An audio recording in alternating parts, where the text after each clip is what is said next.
All right. I'm back.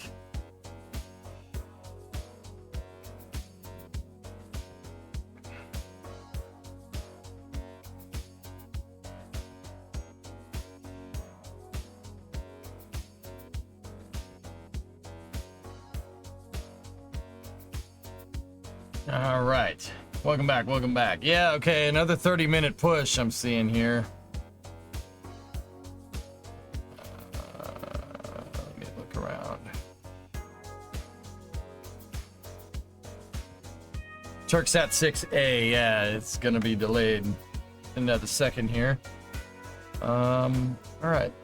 Let's shut that music down there. And we will get into space news.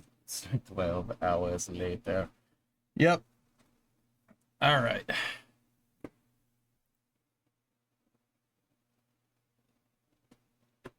Nice elevator music. Thank you. All right. So, space news. Let's see. So, the big news is that we have a launch today. Falcon 9 Block 5, Turksat 6A, launching out of Slick 40, Cape Canaveral Space Force Station down in Florida. The booster flying today is 1076 on its 15th flight on a 38-day turnaround. Pretty good. Turksat 6 is the first communication geostationary satellite built in Turkey. Some of the pieces on it are built in Canada. It will provide civil and military communications to the Anatolian Peninsula,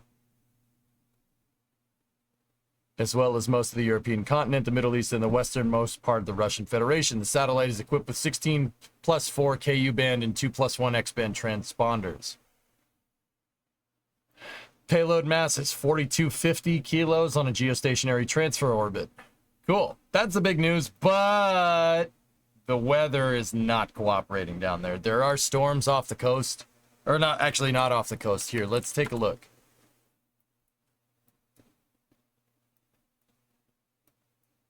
Let's see what we got down here on the old Windorama.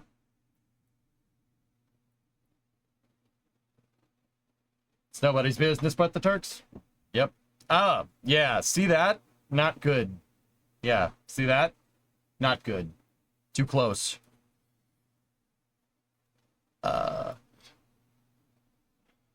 This is Anvil Cloud, Surface Electric. There's a bunch of weather violations here. Yep. Yep. Way too much. It's cloudy over the Cape right now. And there is a pretty big standard afternoon thunder shower over there. Yeah, see, it's all over Florida. This happens. Whoa.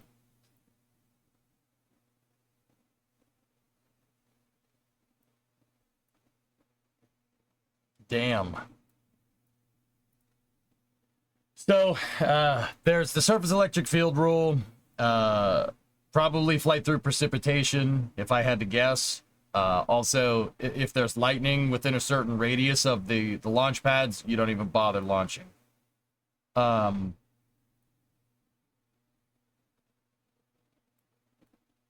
So, this one is going out of 40, so it's right there. What's the windage look like?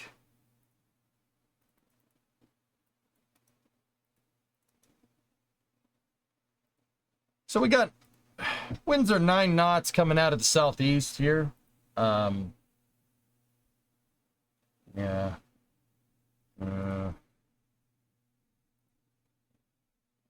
Let's switch the altitude. Let's go up to 10,000 feet. 3 knots. Still coming out. It's coming out of southwest. Let's go up there. 11 knots. 30,000 feet is 19 knots coming from the north. A little... Yeah, that's a little bit of a high vertical wind shear. 20 to 43 knots in 5,000 feet. Guys, that's... That right there, 20 to 43. So at 34,000 feet, or about 10,000 meters up, give or take, You have a 20 knot wind coming out of the north, and then you have a 43 knot wind coming out of the north, just 5,000 feet higher. That's vertical wind shear. That's really bad. That's what got Challenger. Stuff like that. 43 knots is on the upper end. Even if the weather was clear today, I wouldn't launch in that. 20 knot wind. Falcon 9 might be able to take it. It might be fine. But yeah, I wouldn't do that. Is it still daytime there? It's going to be daytime in Florida for probably another 5 to 6 hours. It's not just upper level winds though, dudes. Gifted me something. Stewart has given me Railway Empire too.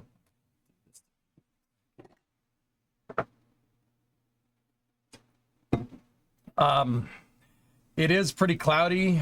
I don't know what altitudes the clouds are at. We'd have to get the weather report here, but we could check the Brownsville METAR. Hold on. Or not Brownsville, Titusville. I got my bills screwed up. All right, let's take a look. This is the Space Coast Regional Airport. Winds 10 knots from the south.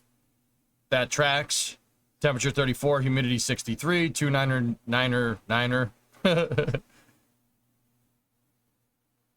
Okay, we got scattered clouds at 2,500 feet, broken clouds at 6,000. Scattered clouds at a height of 45,000 cumulonimbus, scattered clouds 10,000, scattered clouds 25,000.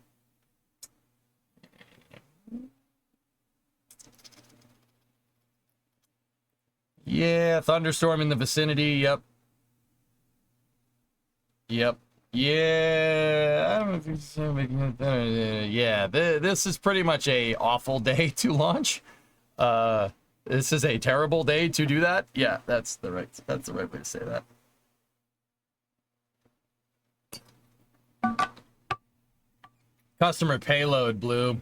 I don't think they would. Lightning is too close. Surface electric, flight through precipitation, upper level winds. 23 knot delta is not the worst. That's not the worst I've seen.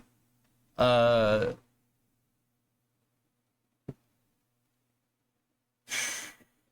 storms could clear. Yeah, it could happen, but them pushing the launch back seems to indicate that there might be a better launch opportunity a little bit later. But I mean, dude, that's too close. That's too close to the pad. Which way is that thunderstorm going?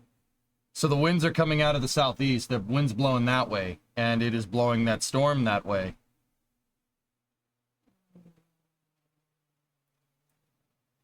Where is it forecasted to go? Yeah, that guy. No good.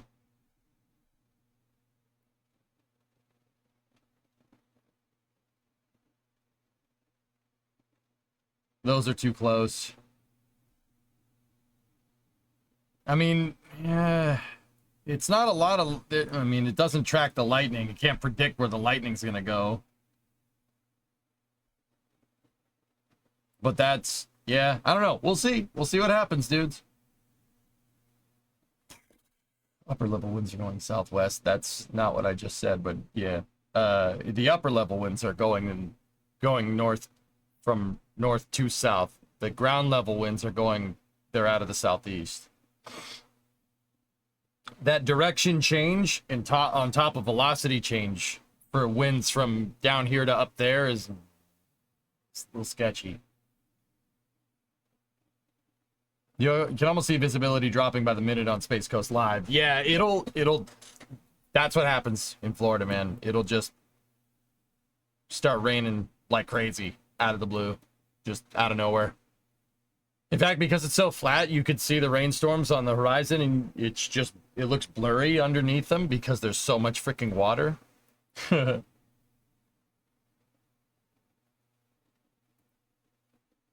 Combines radar and satellite. Oh, very nice.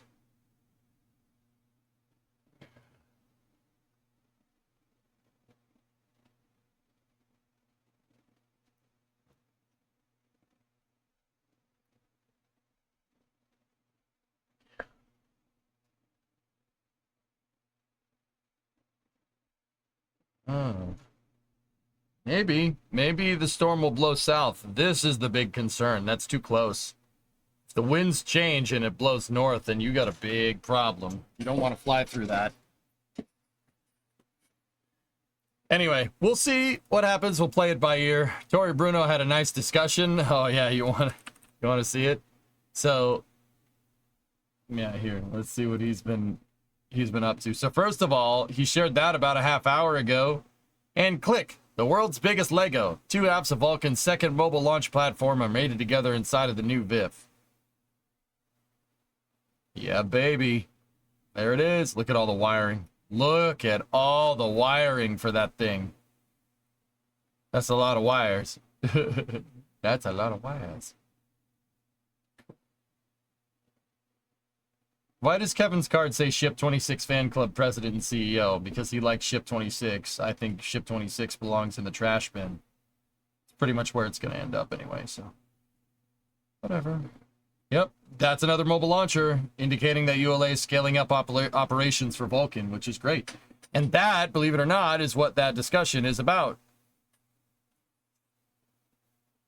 So somebody asked here, this is what started the thread. A user on X asked, how does an aerospace company earn money for their future project or flights? Tori Bruno says, well, that depends. ULA sells trips to space for a little more than the cost. Some of the profit to our shareholders and the rest for technology development. Others get large outside investment yearly in exchange for the promise of future profit, and are free to charge independent of cost for now. He's referring to SpaceX. You wish you had a giant Lego set like that. What, the Camaro isn't good enough? I have a giant Lego set like that. Jeez. Now, somebody says, Richard Capola says, isn't that essentially every traded company in a market economy outside of investment for a promise of future profit? And those promises for future profits are typically based on a foundational business model. Starlink comes to mind. All right, so before we get into this, I want to point out that there are many people in this discussion thread that have no idea what Tori Bruno is talking about. All of them completely miss the context of his words, or twist them, or, yeah, just straight up misunderstand. It's nice. So if you want to get a little bit of entertainment, maybe lose a little bit of brain cells here and there, it's good. Gotta be the guinea pig from time to time. And we'll go through this thread. You'll like it. It's funny. But no, I'll explain what he's talking about, and then I'll explain where people miss the context completely. So get the popcorn out. It's a great thread. All right, so isn't that essentially every traded company in a market economy outside investment for a promise of future profit? And those promises for future profits are typically based on a foundational business model. Starlink comes to mind. No. Nearly all traded companies earn profit and derive investments from that, or go out of business. Startups often utilize investors for only a handful of years, with at least one notable exception. Initial public offering, or IPOs, do the same initially to scale, then settle in. Remember, the context of this conversation is aerospace companies, okay?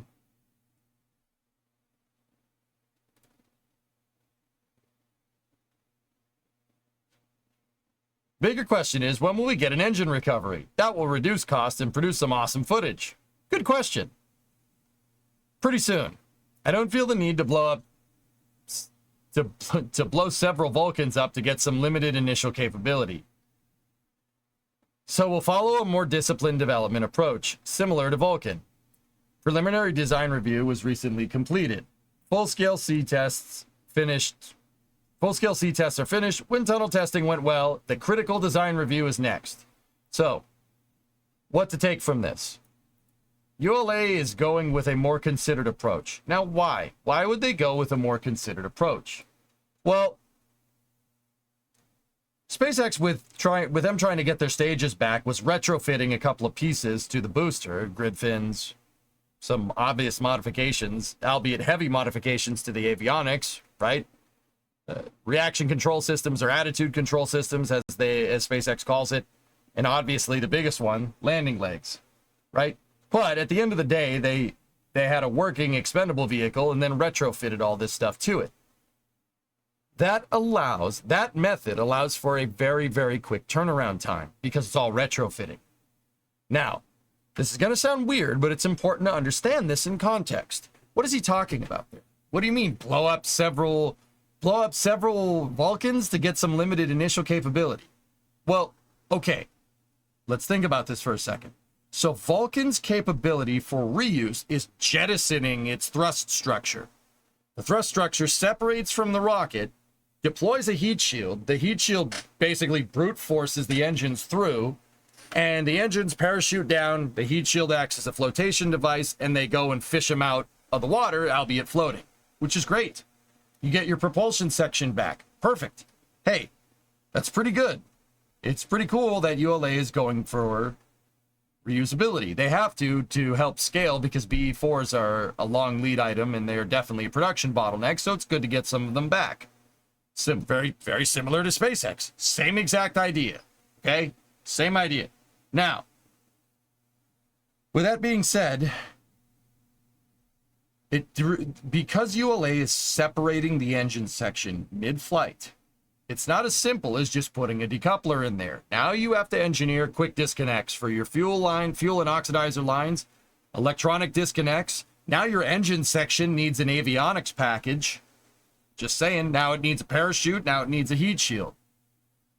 This is all stuff you have to retrofit it a lot like SpaceX, but it's a much more complicated separation mechanism. Way more complicated, right?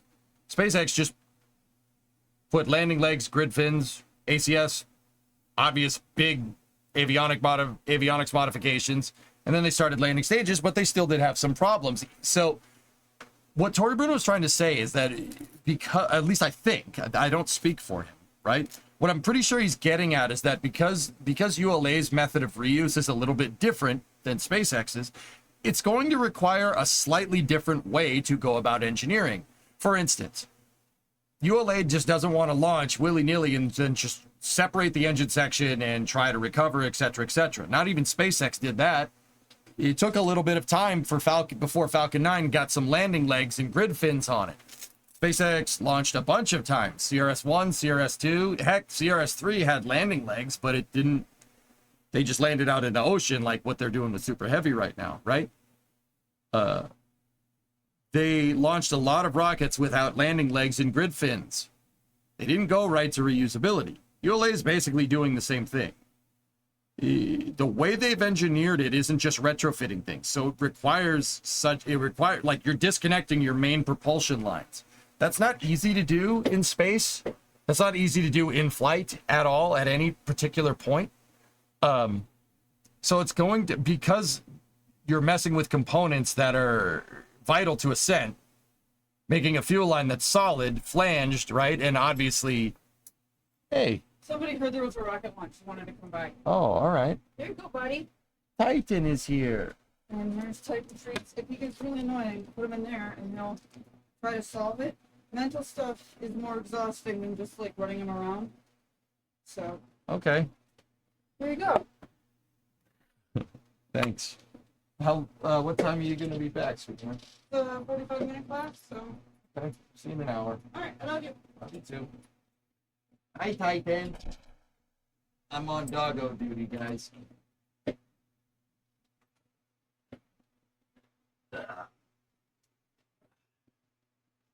Titan, what are you doing? He's playing with his ball. One Titan cam, a little bit later. So anyway, I'll show you guys Titan in a second. We're not going to squirrel with the dog. He squirrels enough. So, because ULA has a lot of critical, because they're separating their engine section, and that type of engineering requires a little bit more of a careful, considered approach, their method to testing is not like SpaceX.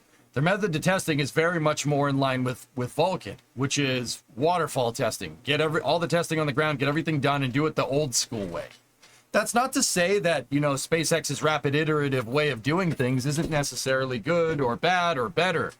It's just different engineering constructs require different systems engineering design standards. That's just thing one. Some programs are designed to get in there to build a lot faster. Some programs are designed for rapid reuse or rapid iteration, not necessarily reuse. So consider that in the context of this statement. All right. They need a more careful, considered approach because they're separating their engine section, and that, I see the green screen. That calls for a little bit more of a complicated systems architecture, right?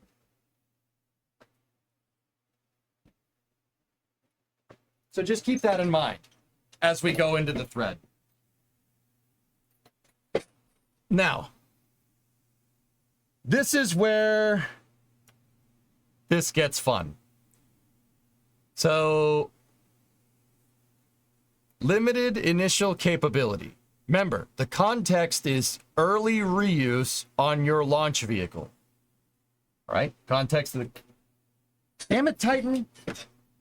What are you doing? What are you doing, buddy? You want to see what's behind the screen?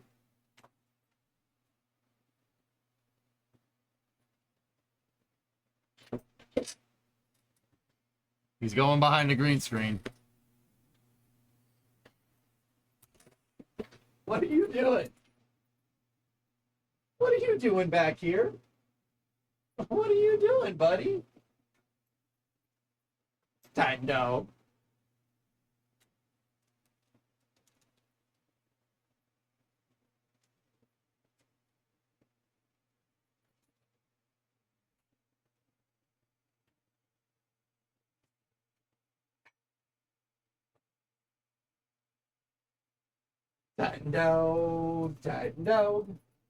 No. Hi. How you doing, pal?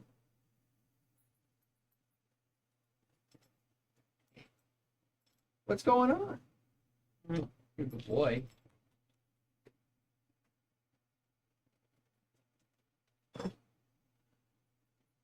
You just gonna knock over all my stuff? I don't do this to you.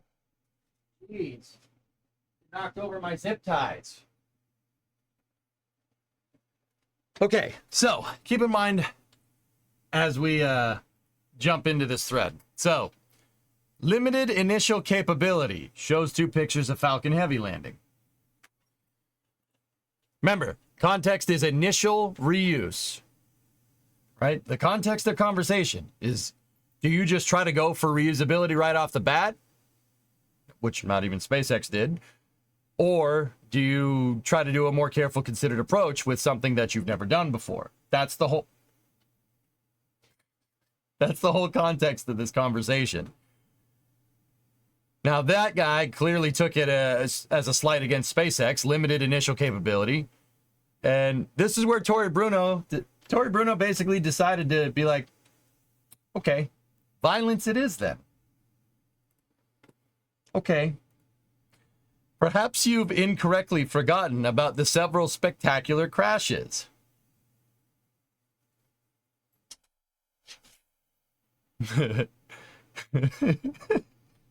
Remember, context of conversation is initial reusability. Initial, not down the road. This is down the road.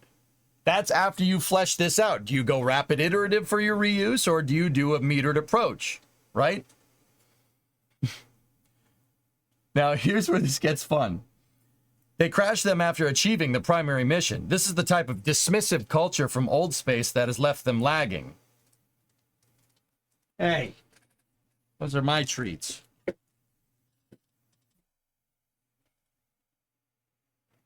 You get those in a little bit. Lie down. None of this is correct. Nothing wrong with fly, fail, fix when an urgency or to an interim or initial capability is paramount, like it was with SpaceX.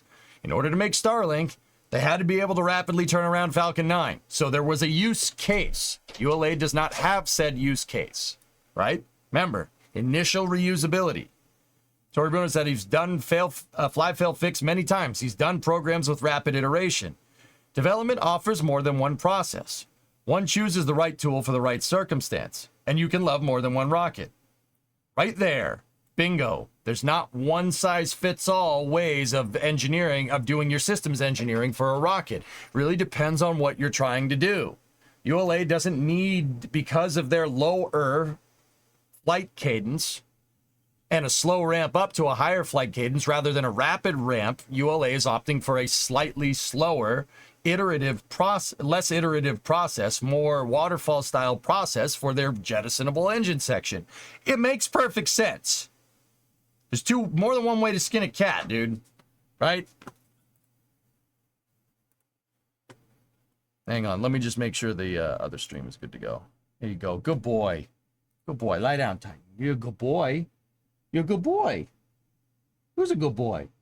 You're a good boy. Here, let me get the fan.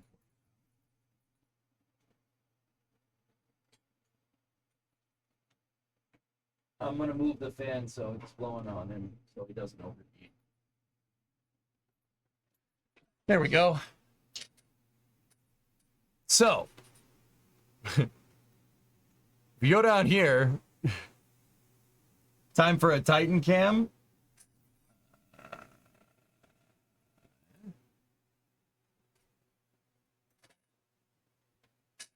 I don't know where I think the pedal cam fell. I was going to use pedal cam, but there you go.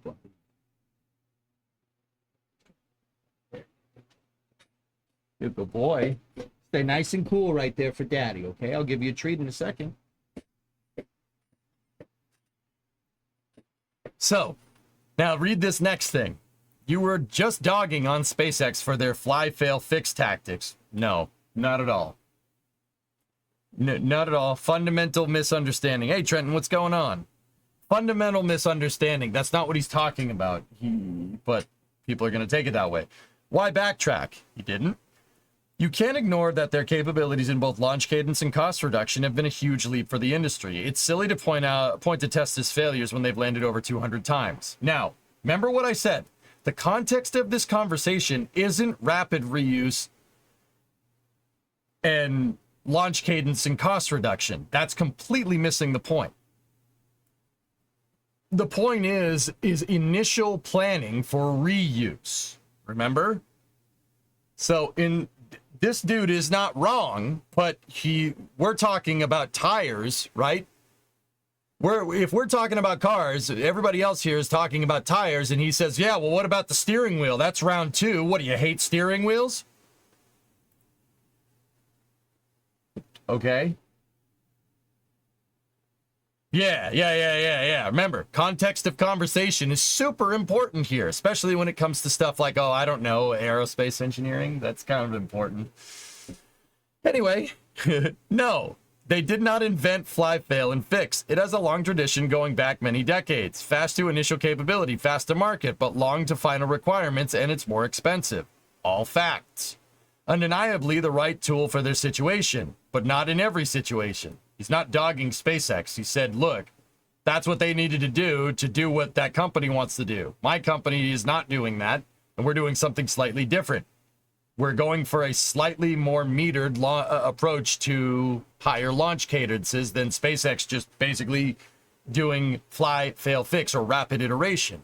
Makes perfect sense, but still, I never said they invented it, nor that it is the correct tool for ULA to develop reuse. I just took issue with your remarks about several spectacular crashes and limited initial capability as it comes across trying to downplay SpaceX's success.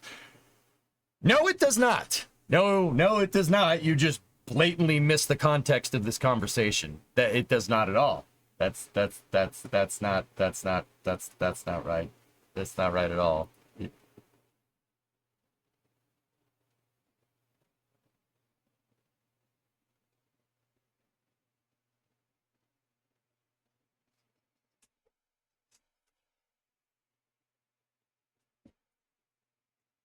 Doesn't mean to not take something he says with a grain of salt, though. There's a whole graphic showing Vulcan as SSTO because higher energy better or whatever. Yeah, Helsinki, I'm not saying that ULA is completely absolved of anything like that. No, they have released some graphics that are like Okay, I mean, if you want to talk about it, like, here's the thing, Hells, that graphic with Vulcan, right? That graphic with Vulcan saying Vulcan is better at getting at high energy orbits. Yeah, that technically makes sense, right? It makes sense. Why does it make sense? Vulcan's expendable. Even in partial reuse mode, jettisoning the engine section, SRBs are still expendable. It's always going to have more characteristic energy. You're not wrong, I guess.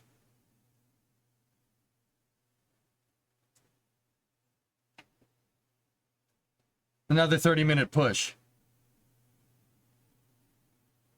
Yeah, Dead Crew, exactly. Yeah.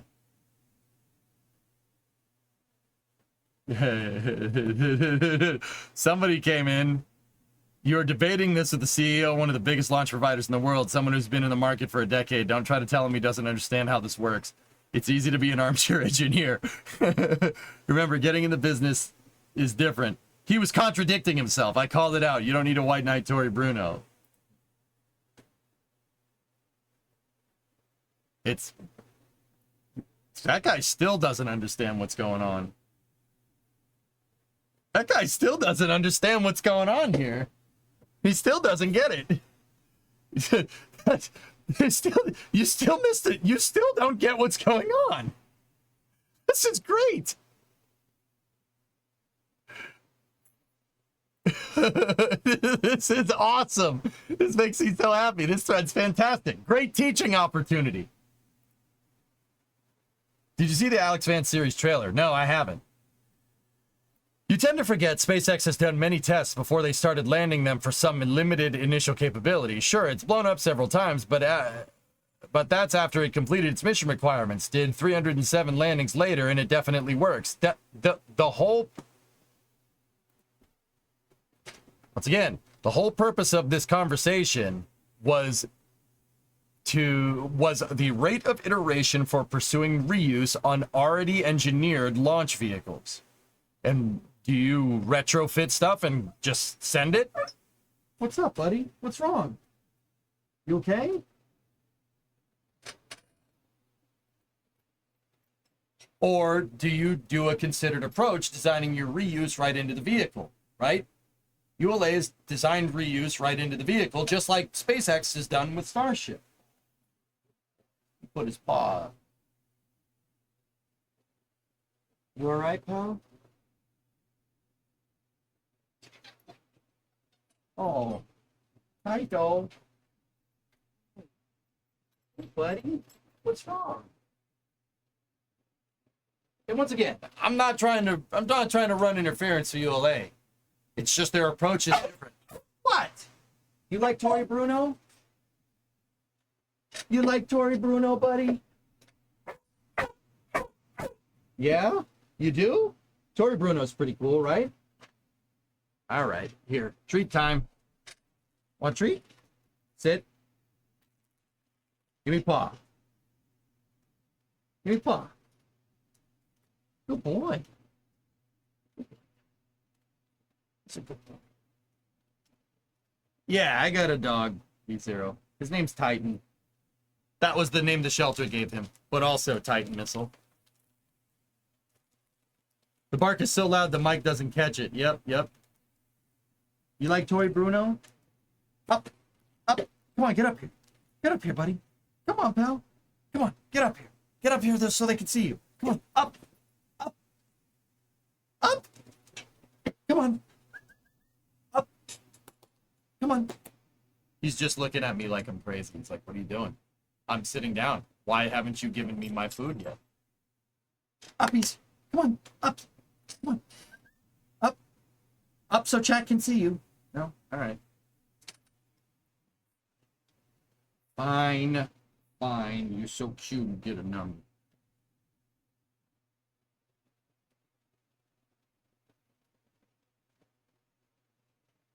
Can you see his nose? Hey, buddy. Yeah, it's hot in here. I might have to take him downstairs. It's really Discovery, hot. go at throttle up. 86 degrees. Or get him a water bowl. Or what? You want to play? Here, right? Up. You're supposed to catch it, you dope.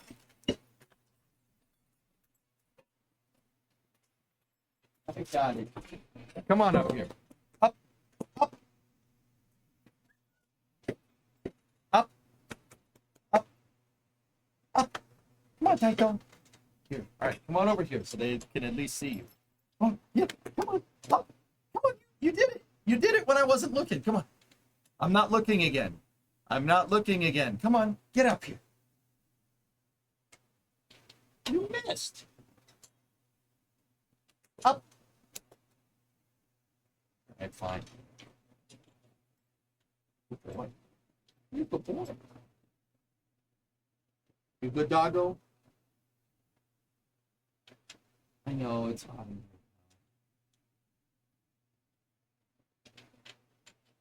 here. Good buddy. It just pushed to 7. Guys, it ain't going. She's not going. I got this guy's number now. I just have to wait long enough and he'll give up. Doge! That's right. He seems to be gentle. He's a good boy, I think. We'll get a Titan cam soon. He just doesn't like being cooped up in here. He's a cattle dog, so he hates being in confined rooms, so he'll start barking. See? Told you. What? You like Titan missiles? Yeah? Yeah? Yeah, you do. You like the Titan missiles. Come here. Get up here so they can see you. There you go, pal. Hey.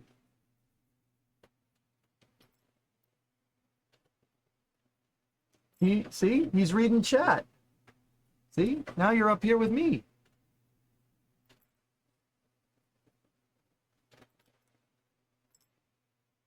He's a good boy. All right. I'll let you down now.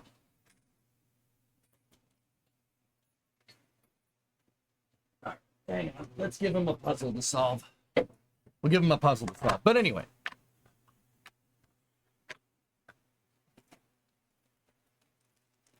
We got a little puzzle. He has to grab at once. Hey, don't look.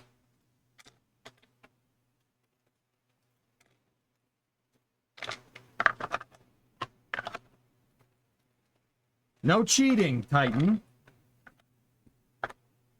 Give him a little puzzle. Come on, get that hamster wheel up there working.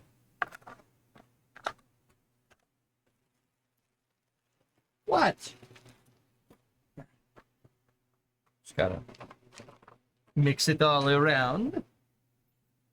Oh, buddy. Have at it. Will you get him some Australian cattle? How old? He's 2. He's 2.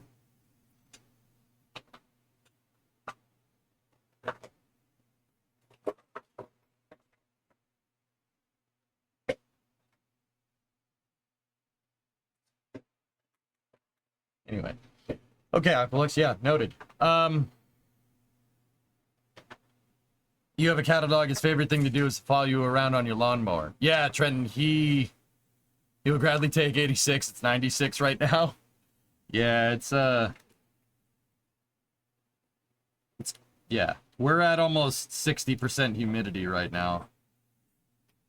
30°C, 60% humidity. That's 86 degrees Fahrenheit, 60% humidity. That sucks. Hey, Pupper. How you doing? How you doing? You already get through all that? Jeez, that was quick.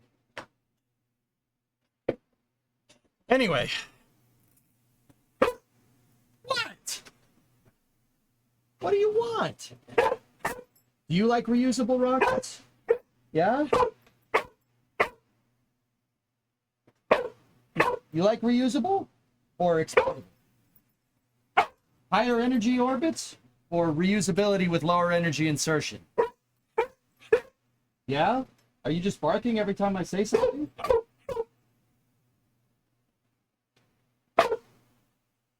You want food?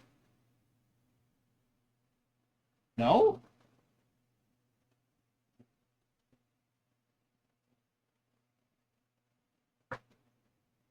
Oh, nice. Actually, you finally made it to Mississippi where I live, part of your road trip, and dude, it's awesome. There you go.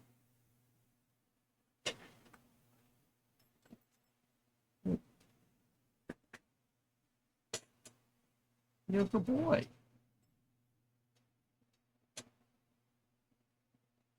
What? What? Space shuttles? Do you like space shuttles or Titan missiles? Titan missiles? Or space shuttle? Yeah, I like space shuttles too. No? Titan missiles? Hey, buddy.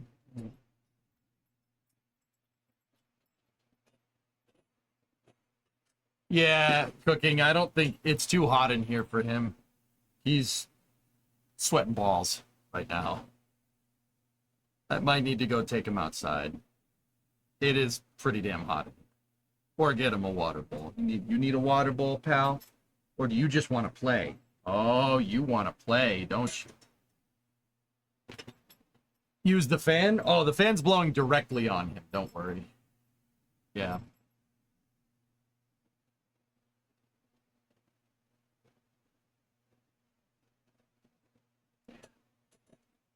All right, we'll see how petting him and talking to you guys works. So yeah, it's important to understand the context of what this of what Tori Bruno is talking about. Discovery, go at throttle up. Predominant. Execute Order 66. You tend to forget SpaceX has done many tests before they started landing for some initial capability. No one said otherwise. It's possible to correct a factual error without malice. Unfortunately, that certain community has trouble with... Oh, no. Oh! Tori Bruno with the chair! That's awesome. Stuart, thank you for gifting me that game. You're dreaming of moving to the U.S. in the past, but I've come to appreciate the 68 Fahrenheit Norwegian summers. Yeah. Yep. The SpaceX community tends not to take criticism well. With SpaceX's history, it's understandable. Just see Mod taking pot shops at SpaceX's expense. Also, although I doubt that was your intention. If you doubt that was an intention, why'd you call him out on it?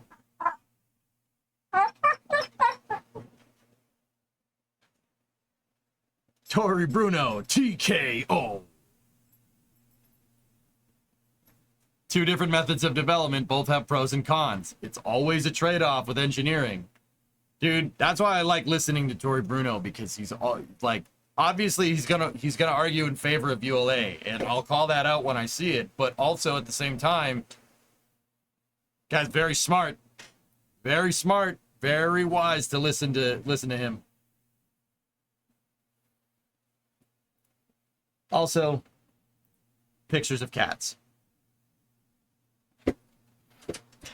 Meanwhile, at Area 51, been there many times, great cafeteria. Discovery, go at throttle up. Not saying it was aliens. But it was aliens. Yeah, but what's the probability of go? 30? Vasia? Yeah, 30. That's something, he said that on my birthday. That is my birthday. Yeah.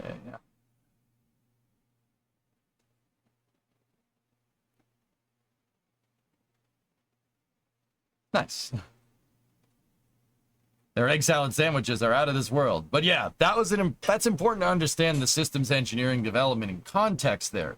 It's not that SpaceX, I mean, guys, once again, you could make the argument that, you know, SpaceX is achieving results. But remember, the context of this conversation was how to develop your initial baseline reusability into your heavy lift launch vehicle. Or, well, let's say medium to heavy duty launch vehicle, okay? That was the context of this conversation. It's important to understand that. Now, does that mean that ULA is, dogging, like, they're taking their time with reusability? Well, yeah, of course. Tori Bruno said that they don't have the crazy investors, right? They don't have the crazy investors that SpaceX does. Generally, a company that's been around for a while isn't going to keep getting investors. I mean, SpaceX does, but let's just say ULA is run a lot more kind of vanilla. It's a lot more kind of garden variety. I would still say to this day that SpaceX is an anomaly. But hey, maybe they're trend setting.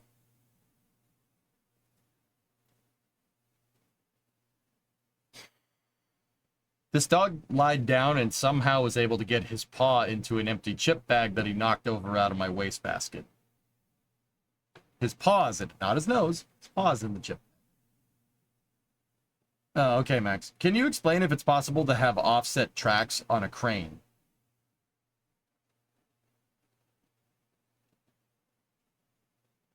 What? What do you mean offset tracks? Like one side of the crane higher than the other? Offset, are we talking about offset this way, or offset that way?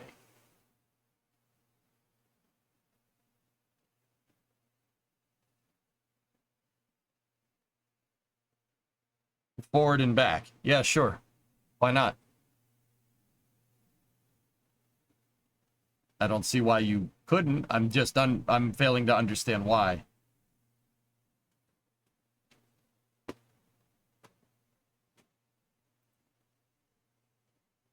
Benefits?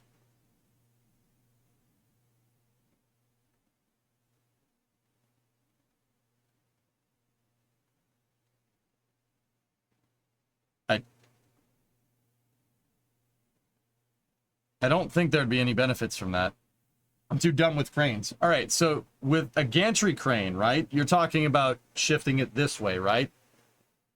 If you have a crane that's straight across like this, it'll be able to take the load this way easier. Now, that's not to say that it wouldn't be able to do it this way either, right? But this way, if it can go this way and you have a boom on the crane that can swing back and forth, what's the point of tilting it?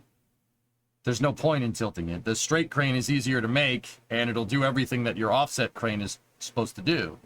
At least if I'm understanding what you're saying, right? King, ooh, someone fainted and smacked their head at work today. Glad to see you're streaming just to relax. Oof.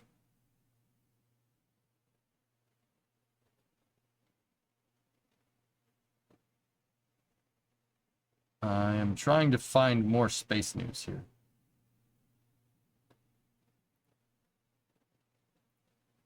Oh, yeah. Now that we've talked a little bit about ULA, here's a video. On countdown 1, this is the final go, no-go poll for Starship Flight 4. Stage 1. Go. Stage 2. Go. Levi 2. Oh, I'm fine, Forge. Flight director is go. Hey, this might get loud.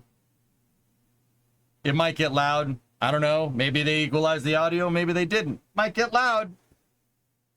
You've been warned. Go for launch.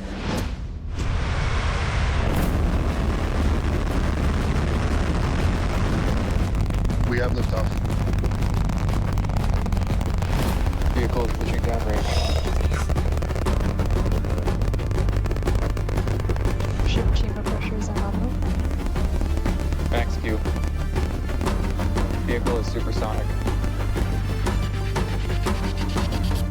Yeah, I know, Dead Crew, right? Booster engine cut off. Ship ignition. Stage separation confirmed. Hot stage confirmed. Ship under its own power. Who's been burn start up? View of the jettisoned hot stage. Booster, the primary goal today is to do a landing burn and a splashdown in the water. Bruh. You can see those grid fins on your left-hand screen rotating and turning to guide the booster, and there's that landing burn. That's higher res than we got before.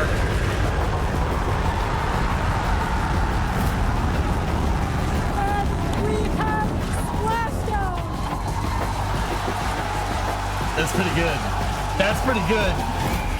That's pretty good. Ship engine cut off. Our primary goal is to get through the extreme heat of Starship reentry. Starship is approaching entry interface. Dude. Starship is passing through 100 kilometers altitude. Good altitude for entry. Yeah, Vehicle is passing through 85 kilometers altitude. That's not Flaps have good. control of the vehicle. Vehicle is approaching maximum entry dynamic pressure. External temperatures are dropping. Starship is in landing burn. Starship landing burn shut down. How the frick? How did he do that? I still can't believe that. I ask again. How? Dude, I don't think. Dude, look at that. Look at this. Dude, I don't even think they know what's going on. They're like, okay. Like, look at Elon. Look at this dude. They're like, wow, it made it.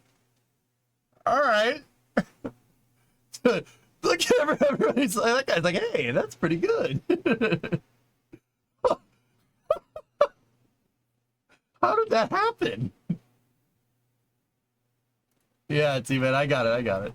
That's pretty awesome. Yeah, Lars Blackmore is there. That was the guy with the white shirt on in the front row.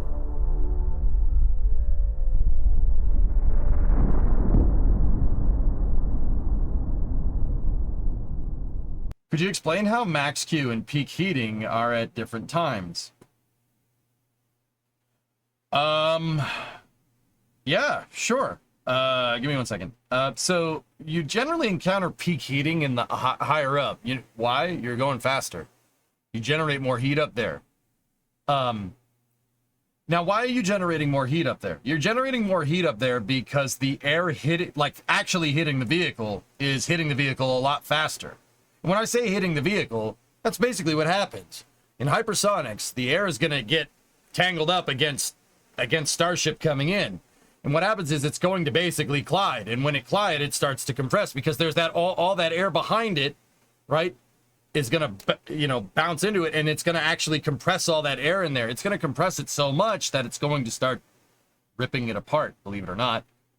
For the ideal gas law, right, Contra, you know this, I'm kind of going through the motions here, going through the basic stuff. Just give me a second, right? So more air hitting, right, causes more compression, which will heat up the air around, and it'll cause more heat, right? Now, that's basically because even though you're hitting up in the upper atmosphere where the pressure is a lot lower, you're still going insanely fast, right? Basically, the pressure differential from up here to down there is the reason why.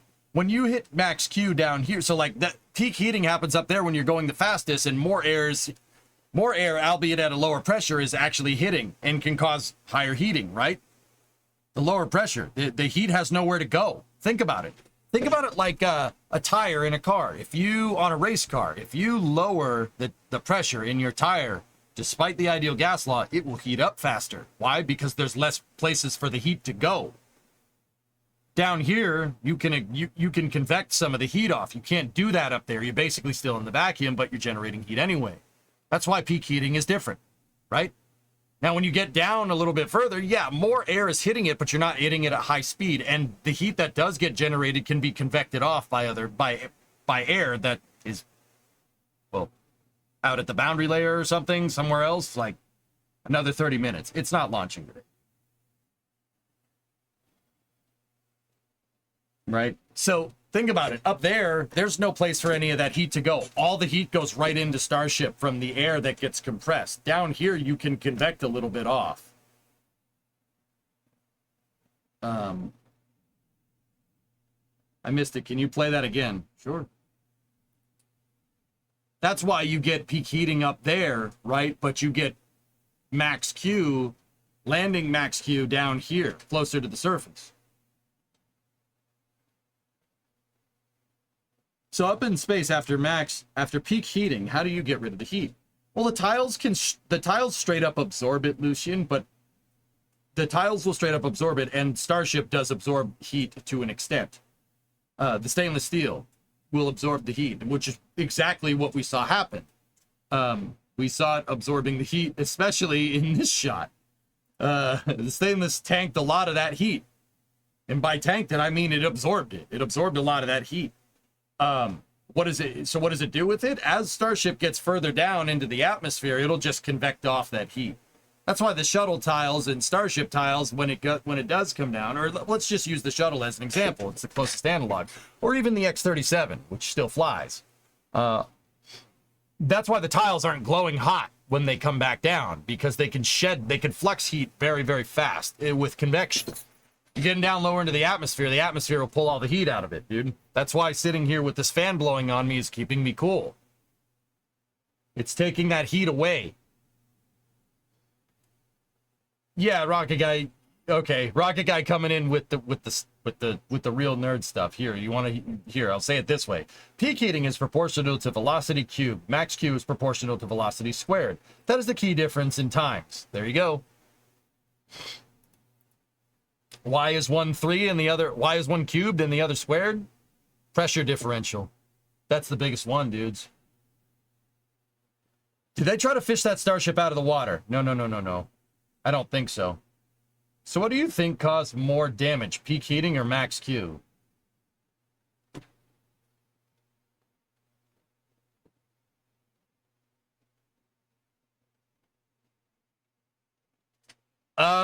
Somewhere in between those, when heating and pressure was high, like that right there. What you guys are looking at here is, well, this happens from the tiles not being perfect. Guys, that's what happens here.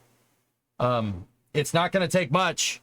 All it's going to take is one tile being, you know, maybe 15 mil separation as opposed to 12.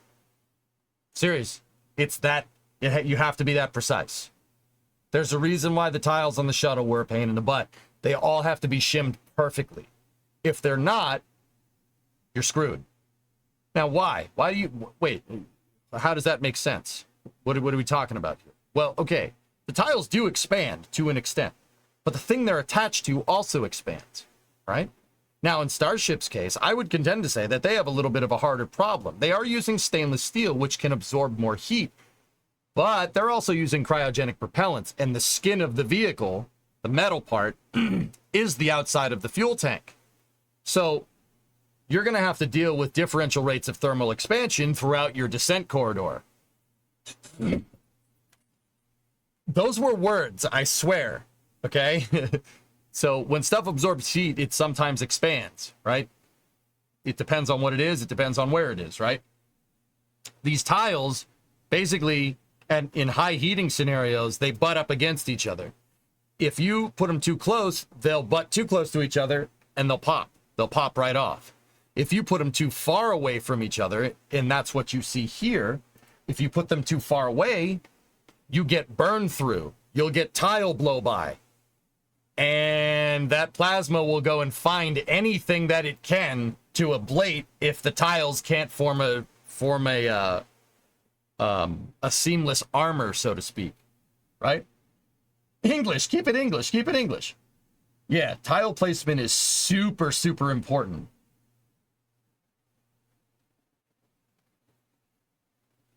Ooh, Beltfed, what was your question? Lava Eagle answered it correctly. Why not go nose down with heat tiles on the proper areas? It's less surface area to a point instead of sideways. Yeah. That's a good question, Beltfed. That is exactly what Lava said is exactly, that's right. That's correct. Here, I'll show you.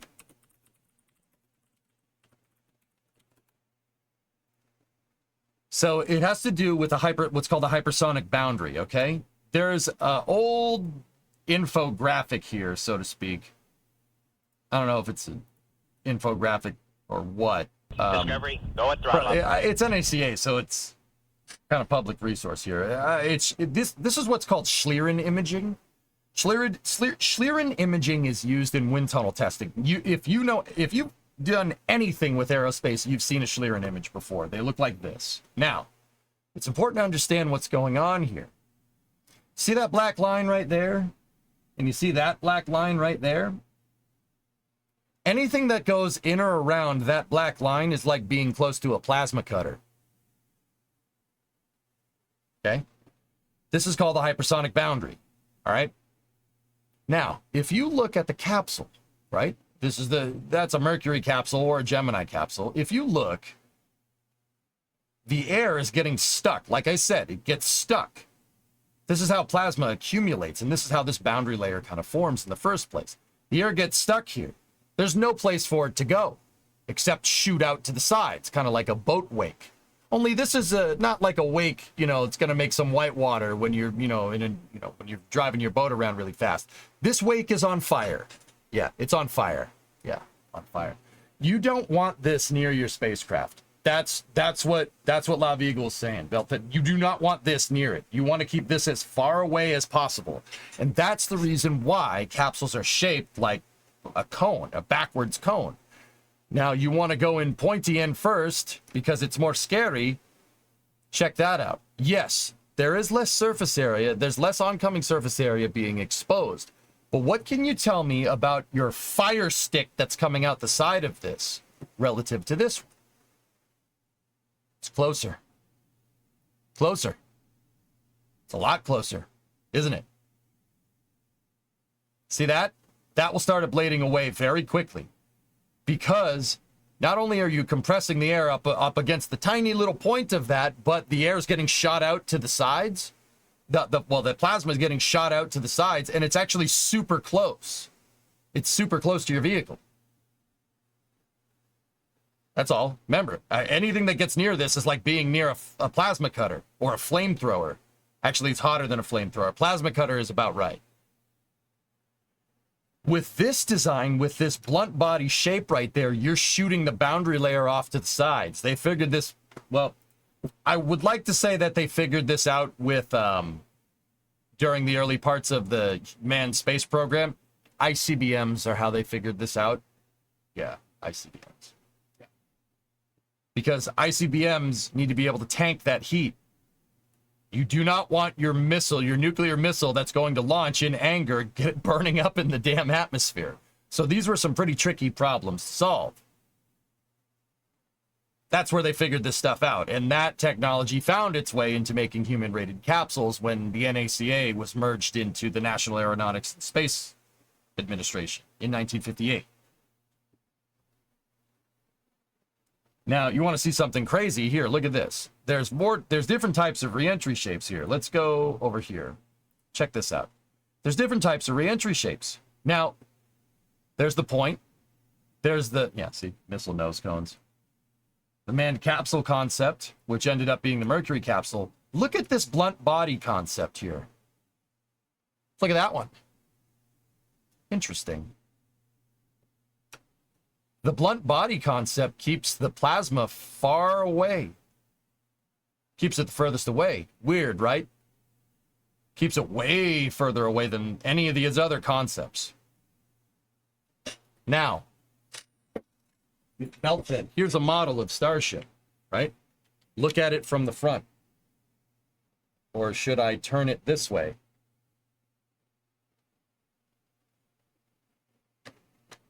See? No coincidence, man.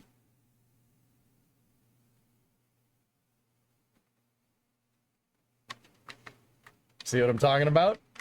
What do you think that is? That's how Starship reenters. That's how I knew they weren't going to fly nose first. Starship reenters perpendicular to the velocity like this because SpaceX is utilizing a 70-year-old concept here for reentry heating at the very early parts of the space age, the earliest of the earliest parts of the space age. The NACA figured this out in 1953. Pretty cool, huh? Smart, man. Starship is ingeniously smart, and it took SpaceX a little bit of time. Oh, works the same for supersonic retropropulsion. Oh, yeah. Oh, rocket guy. Oh, yes. My frickin' guy. See last, please. What's up, Jack? What's the rough scale here? As in the capsule shape gap, would that be like millimeters or centimeters? It depends on the volume of your capsule, Jack. Yeah, depends on how big your heat shield is. Really, it does. Yeah, it really depends on a lot of things. What's the mass of the capsule? That's a super good question here. But check this out. This is what Falcon 9 does when it does its entry burn. You guys really, this is why I love supersonic retropropulsion so much. You really want your mind blown? When Falcon 9 does that entry burn, it's not just slowing down. They're shooting the rocket engines into the free stream to achieve that blunt body concept right there. The rocket engines are providing a colder gas medium here, right? To push that boundary away from Falcon 9 and keep reentry heating from roasting that first stage. That's what they do. Isn't that cool? That's my favorite. This is one of the gnarliest things in aerospace engineering. I love it. I love that it gets utilized all the time with Falcon 9. It's so cool. No, we don't fight fire with fire. We fight plasma with fire. It's the most American thing I've ever heard. Oh, there's a plasma cutter coming at us. All right, shoot a flamethrower at it. What? Shoot a flamethrower at it. It'll work. And it does work. Pretty cool, huh?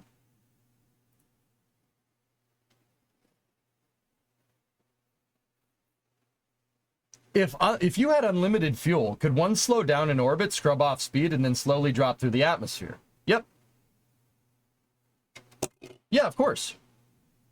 How do you think we landed on the moon, dude? When there's no atmosphere, right? You gotta find some way to slow down. Yeah, sure, of course you could. But Earth's gravwell, it's a big pain in the butt. But he said but a lot. Earth's gravwell is a huge pain in the butt. You need a lot of energy to get up there. You need to accelerate something to 17,500 miles an hour or 27,500 kilometers an hour. You need to go fast. Building a rocket that'll carry enough fuel to accelerate to 17,500 miles an hour and then decelerate from 17,000 back down to 0, you could do it. Sure, why not? Actually, I'm not even sure that that's possible. But, see, here's the thing. Your job as an aerospace engineer here, and this is for all you Kerbal players out there, your job is to utilize everything that you possibly can. Utilize everything that you possibly can to your advantage. Earth has an atmosphere. You can use that to shed off 90%. Probably, actually, more than that. You can use that to shed off like 99%. Actually, maybe not 99. Let's say 97.5% of your velocity. You can use the atmosphere to do it. The problem is you're going to swap kinetic energy for heat energy. That's what happens here. All the air gets compressed up against the capsule. And that slows the capsule down because you have high pressure up front, low pressure in the back. Right? However, because you're compressing gas per the ideal gas law, this gas basically gets so ridiculously hot that it starts to rip apart. That's the right way to say it. The technical term for it is ionization. Basically, something goes so ridiculously fast that it starts ripping the atmosphere apart. Yeah, that's what happens. That's a cool way of putting it. But ionization due to high compression heating, I should say, is what happens here. So you're trading that kinetic energy for heat energy. Now, here's the thing. Let's think about this for a second. Why do that versus just burning all the way down? Could you do that? Yeah, sure, of course you could. Well, take something like Starship. Starship wouldn't need to be double the size to carry enough fuel to deorbit all the way down. It would need to be like triple the size. So now you need to make an exponentially bigger Super Heavy. And Super Heavy's already complicated, right? It's trade-offs that go in the wrong direction, all right? Now, don't get me wrong. Your trade-offs for engineering are never going to end with a net positive. Thermodynamics is kind of a pain in the butt like that. That's why I constantly say that aerospace engineering or any form of engineering, I'm not going to say any form of engineering. We can get better at different types of engineering. Aerospace engineering is like playing Tetris. You never win. You just kind of get better at it over time. You're never going to win, though, because physics is like playing workers on the highest difficulty, exponentially on an exponential scale. It's really difficult. Now, going back to the context of Starship, do those tiles, let's just talk straight plain English here. And during the few moments that we have left, we're going to talk right down to earth in a manner that everybody here can easily understand.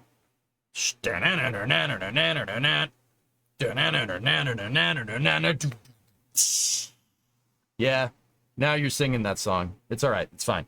Now, let's talk plain English here for a second. Now, this doesn't necessarily need to be a technical discussion. Think about it like this. All that fuel weighs a lot. Do the tiles weigh more? Nope. Tiles are super light. That's why we use them. That's why you would use tiles or an ablative heat shield or supersonic retropropulsion. Supersonic retropropulsion does use a little bit of fuel, but it's just enough to keep you cool enough to get through, right? You don't need to burn all the way down. Could you do that? Sure, of course. But there are better ways to do it. The only way you would want to do like a complete deorbit burn all the way down to the ground is if fuel is plentiful. That's the only time that would really make sense. So maybe you pioneered some type of on-orbit refueling. Fill up at the gas station up in low Earth orbit and come back down. You could be afforded more cross-range capability doing something like that. Because Starship, when it's re-entering, it could re-enter this way. The atmosphere doesn't give a frick if you're going this way or that way. It didn't care with the space shuttle. Space shuttle, when it was coming in, could do this. It could roll back and forth like that for its cross-range capability. You could fire the engine and have insane cross-range capability. That could get a little complicated, but yeah, you could burn all the way down. It's just tiles are lighter, way less mass, way more mass efficient. And that brings me into another thing about rockets. I'll speak it in plain English, all right? In plain English, the less rocket that you have on your rocket and the more fuel you have on your rocket, the more efficient it is, by definition. You want the technical explanation? It's the delta V equation, or specifically a subset of the delta V equation called your mass fraction. Your mass fraction in the delta V equation is applied on a logarithmic scale with gravity and the specific impulse of your engines. Specific impulse is derived from total impulse, which is derived from exhaust velocity, but hey, you asked for the technical explanation. I know you did. But anyway, long story short, less rocket on your rocket. Now, in this particular case, your fuel is part of your heat shield here. So you have to take that mass of fuel into account when you're going to land, because that's part of your thermal protection. So that's technically more rocket for your rocket, and it's a lot more if you're carrying fuel, because fuel is way more dense, like me, way more dense than these tiles. So you could belt fed, but it's not a good idea. You could. I wouldn't. Once again, only if fuel was like 1970s gas prices, would that make sense.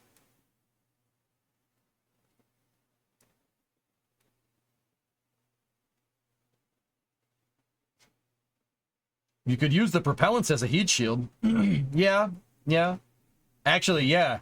Belt fed, there is a phenomenon with thermal protection systems. I mean, T-Man, that's a good thing to bring up. This is just a kind of an epilogue to that explanation, I guess. There are ways to do this. Very difficult, but there are ways to do it. Basically, the more stuff you can put between you and the shock, the better.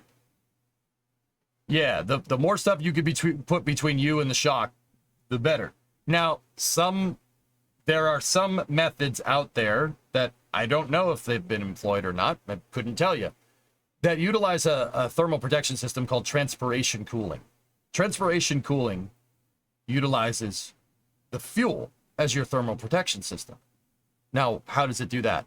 Not by burning the fuel. No. Fuel, depending on which fuel you use, like, okay, let's use hydrogen, for instance. Hydrogen is a great thermal conductor. It's really good at conducting heat, and it can hold a lot of heat before it starts to phase change, right? Hydrogen only exists as a solid at like 2 Kelvin. It exists as a liquid from like 5 Kelvin to like 7 Kelvin. That's really freaking cold. Minus 273 C almost. For the rest of that, from like minus 270 K, or no, minus 330 K? So from like basically minus 273 C to all the way up to like 100 C. You have a huge window there where hydrogen can just absorb heat like crazy. It's a great thermal conductor. Some thermal protection applications call for basically just shooting hydrogen out your heat shield to do the exact same thing as the supersonic retropropulsion.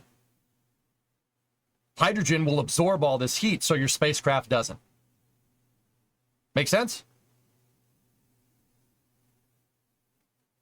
There are some applications for that, nothing that I know exists.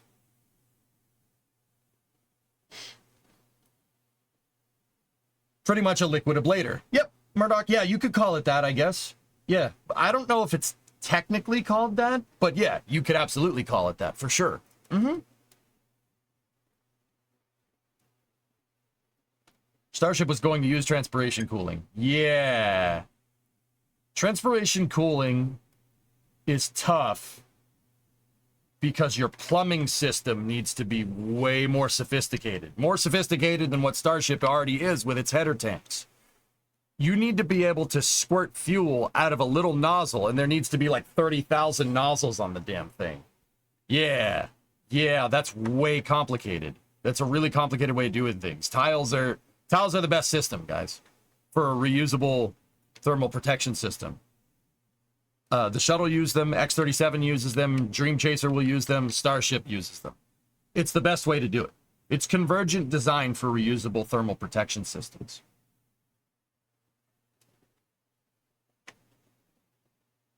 Transpiration cooling is mostly used to cool the boundary layer, not really push it further away like supersonic retropropulsion. So there would be an upper limit to the reentry speed. You don't have to worry about that lava if the thing impacts its target at high speed. There are certain applications, remember, where slowing down is not the goal.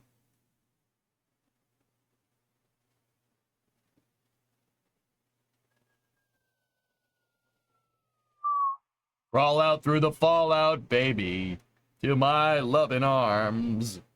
Crawl out through the fallout, baby. Yeah, that there are ways that this has been done before, but I don't know of any particular way that where transpiration cooling has been utilized. What about Stoke's upper stage? Stoke is using transpiration cooling, Brendigan? Yeah, that's a good question. Stoke is using transpiration cooling. They're using a metallic heat shield to heat up propellants inside of the reentry vehicle. What they're doing from there is using those heated up hydrogen. I said hydrogen absorbs heat. They're using that to... What's up, buddy? You okay? Tight those behind me. They're utilizing that to basically start a pump to pump fuel into the heat shield and then outgas it out the bottom of the heat shield. With Stoke's design, with a capsule, transpiration cooling makes a lot of sense because you don't have a huge freaking surface area that you have to protect against. Buddy, Mama will be home soon. You okay? Titan's a good singer. He's a good boy. You like Starship?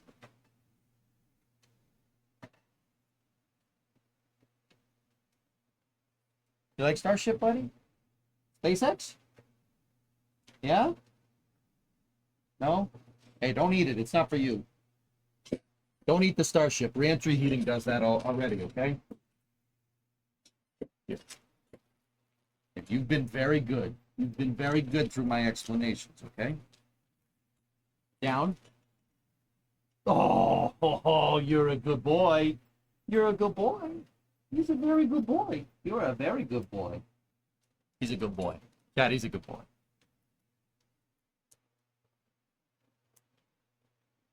What does it taste like is the obvious question. I mean, Nightmare, he definitely wants to...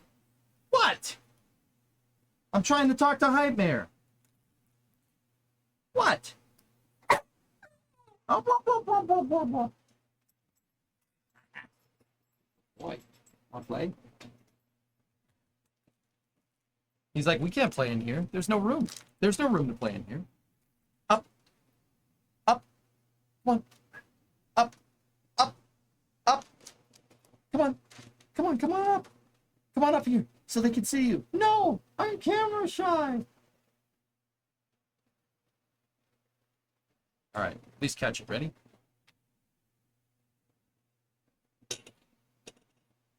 Hey, Taito, get over here. Ready? Whoop. You just watched it hit the ground and then ate it. It's cool they let him into mission control. Yeah, he just is like, hit the ground. I'm gonna eat this now. Come on, get up here. Come on. Come on, get up here. Come on, jump. Come on. You can do it, buddy. All right, get back here so they can see you. Come on. Come here. So it doesn't look like I'm just talking to myself. Oh, there you go. He's a good boy. Give me paw. Paw. Paw. Good boy.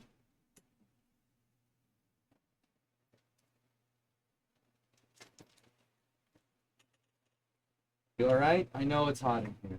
When Mama comes back, I mean, we don't want the alternative, dude. He gave me the puppy eyes. You jerk! How dare you guilt trip me? I'm trying to work right now. I'm trying to put food on the table for. No, that's a VR headset. What are you doing?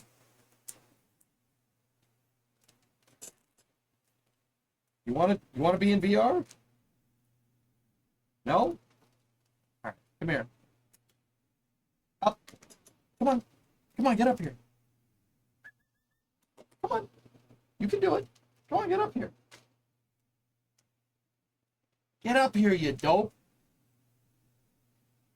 He's just like, I don't really know what's going on here.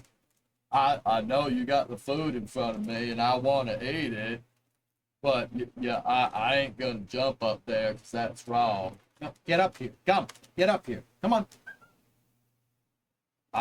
I'm sitting for the food. Why haven't you given it to me? All right, fine. Well,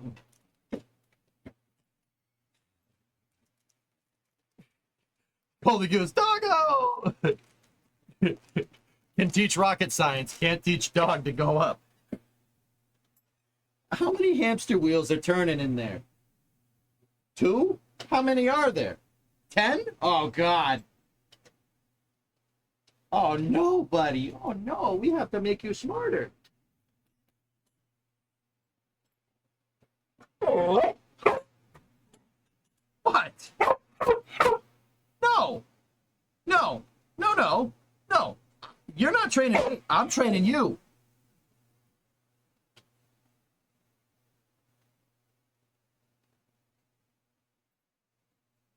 What? Oh, you want more treats, huh? You want more treats, you bum? You jerk? I am Gumby, damn it. I am Gumby. If I want to give you treats, I give you treats. Go down. Nope, nope. Sit down. Good boy.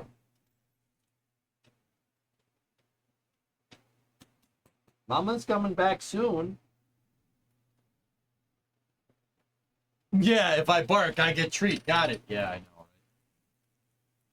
Now we know who's smarter. Damn Forrest Gump of dogs over here.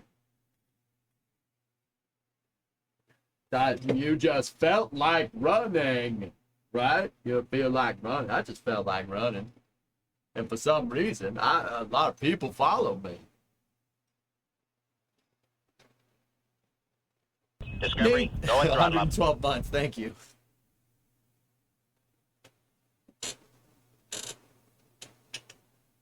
Now, what are you gonna do lying down right there? All right, fine. I'll teach from back here. When does Titan get its own Twitter account? Titan. Chlorinated water is not good. Hey!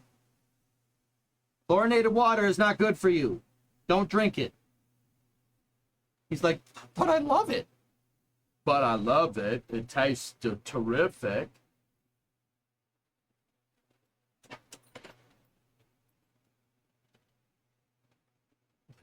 Titan get his own Twitter account. Yeah. He drinks from the toilet, no worries. Dude, I had to train him to not do that. Like, to train him to not do that. He definitely wanted to. He definitely tried. He's like, oh, that water looks real good. It's nice and clear. I'm going to drink some of that. No. I have a water bowl for you with filtered water. No, I'm just going to drink from the toilet. He's showing me belly now. Showing me belly. Oh, fine, you punk. You want a belly rub? You got a belly rub, you jerk.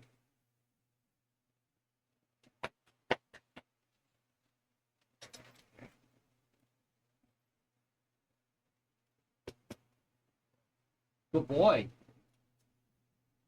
This mother. What? What? You hear him? He's like. You are sitting between. You are sitting between me and my computer.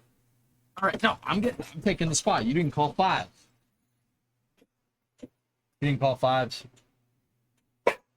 Will you stop barking in front of these people? Barf. I'll bark right back at you, boy. You don't know daddy. He was like.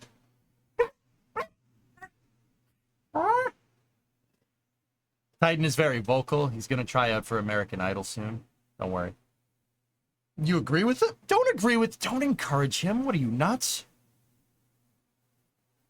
Titan, when pup merch? Oh, nice.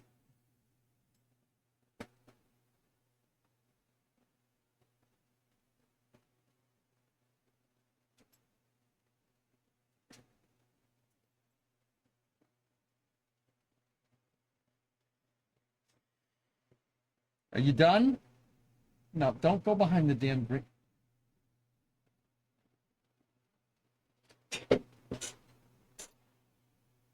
His ball is stuck in the green screen.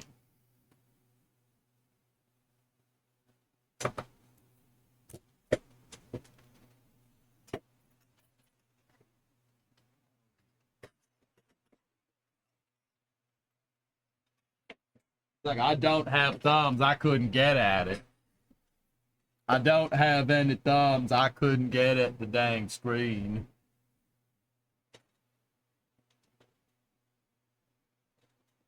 Anyway.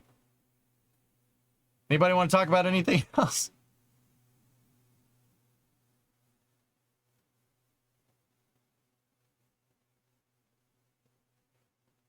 When's Arian 6 launching? Good question. Tomorrow at 2 is our schedule here. Yeah. ESA Rideshare's demo flight for Ariane 6 tomorrow. It has a plethora of payloads. It's launching from ELA 4 at the Guiana Space Center in French Guiana, France. It's the first mission for the ESA of 2024.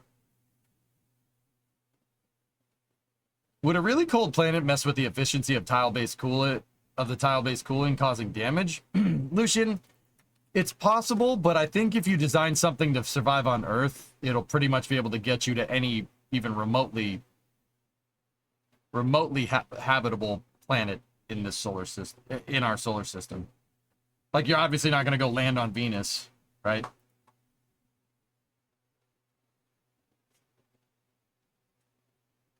You should do space history someday. Every time we do space news, we end up divulging into history, one way or the other. Dude, do you have to push that against the green screen? Dude.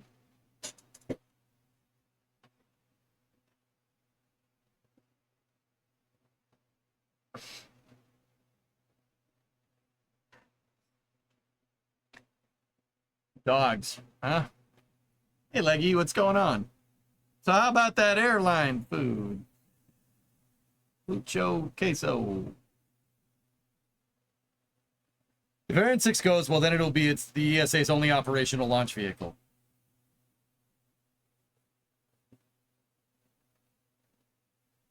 Cringe, Basil, cringe. Last, please.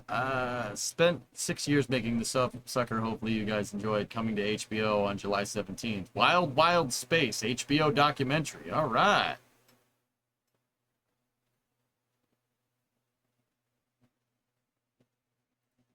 Oh, let's take a look. 5, 4, 3, 2, 1, go.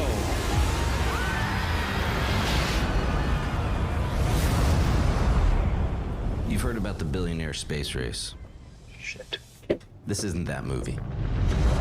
We're in the midst of a revolution in space. It's like the Wild West.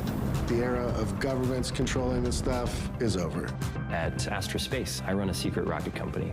Chris is this living embodiment of Silicon Valley. I'm a scientist and he is a capitalist. We're trying to build NASA at 1/1,000,000th the budget. And people take this shit really seriously, right? If you're declaring to the world that you have a product that works, it better bloody work. You know, I started Rocket Lab in 2006. You could not have a more unlikely background for starting a rocket company. No university education, no aerospace background. Fuck it, let's start a company. Peter's rocket is a very high-performance machine, but it's expensive to build. We often get accused of building Ferraris. We're more like a Ford, a much more high-volume product. If Peter's not right, Peter loses. If I'm not right, I adapt. We hit something. Fuck. I'm not built to build shit. I'm gonna fucking crucify him. The fabric of our civilization runs on satellites. There is a lot of money to be made up there. Space is now open for business. Nothing's riding on this, except things like our right to privacy. There are commercial companies that have nothing to do with governments snapping pictures day after day. And the power of the world falling into the wrong hands. So now you have thousands of satellites which themselves are potentially weapons. And whoever controls space may very well control the future of humanity.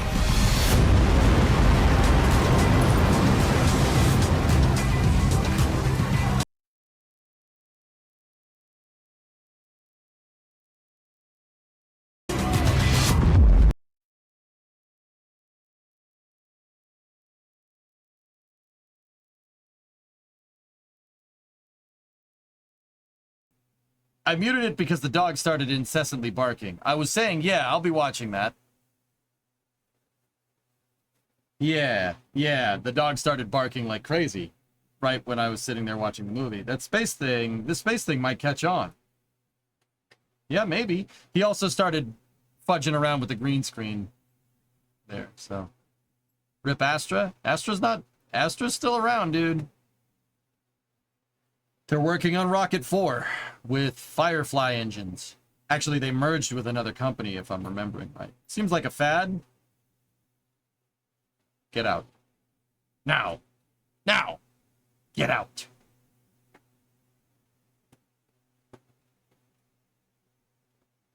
What if we used aerospace as an economic measurement to manipulate politicians into investing into space? Lucian, I've always said that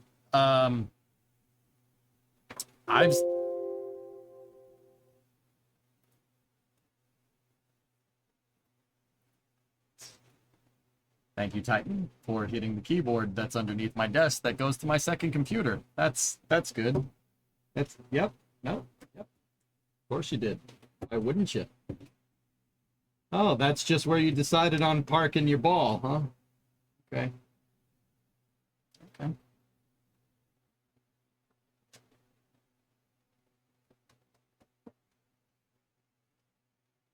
I was told space was the one place that capitalism hadn't yet corrupted.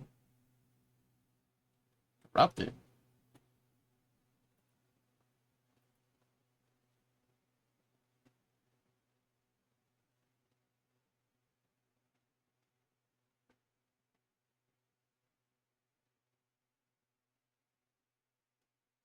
I'm not touching that one.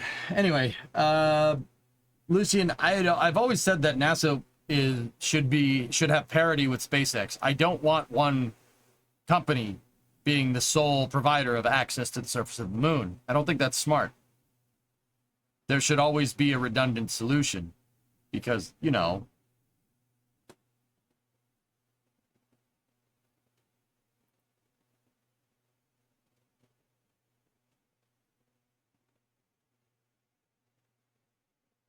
I feel like there will eventually be a need for a hard space satellite breaker, probably sooner rather than later.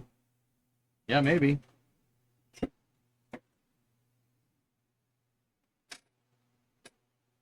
What the hell is it chewing on? Okay. Here, bring it over here, buddy. There you go. Put it up against the fan. Don't get caught in it. Nope, he immediately moved it to the green screen.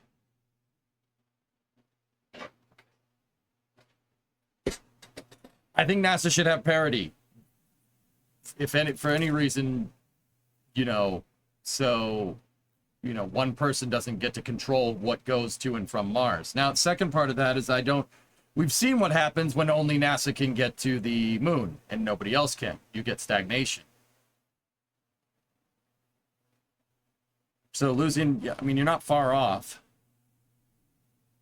Dissimilar redundant architecture. Yeah, yes and no, but yeah. Mm-hmm.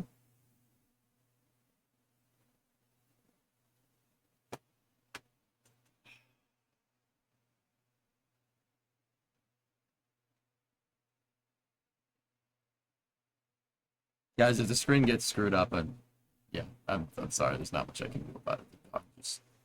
Dog's moving around. 7:30 on Turksat 6. How's the dog sitting going? I'm not going to sit here and say that the dog definitely screws with my flow when giving explanations, but yeah, we should probably avoid having him here during space news, at the very least.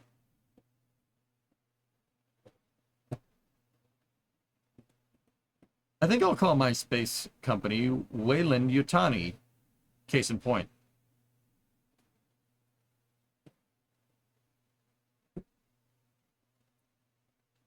You ever gonna show your face on here? He's just munching on that ball.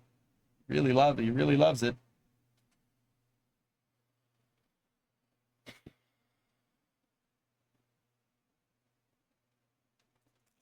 Titan would make a very good range controller. What?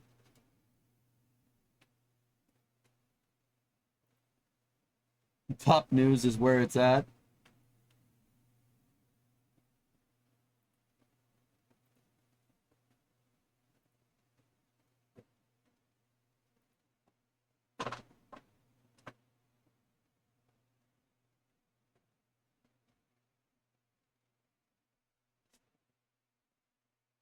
Okay, the cavalry has arrived. Oh, nice. Playing more workers, you reckon? Eric Johnson, Popper Administration.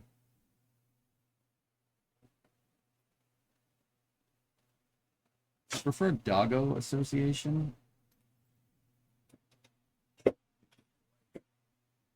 Titan, you're a good boy.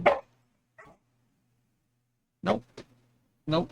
We're in the ignore Titan part phase of the mission.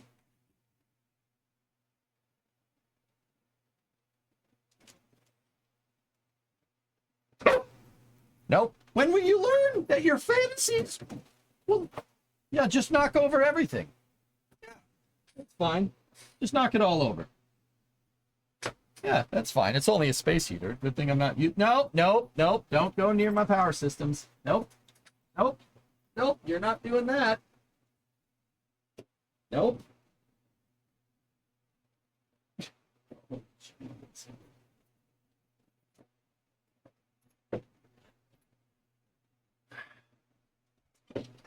When will you learn that your fantasies will never be quenched? When will you learn?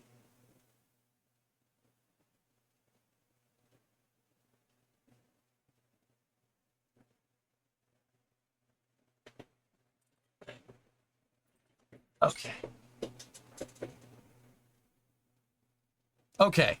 So, that documentary looks cool. Coming out on the 17th.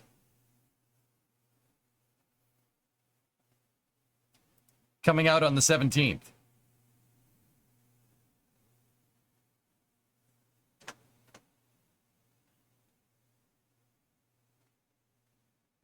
It's getting into something. What are you getting into? No, that's bubble wrap. No.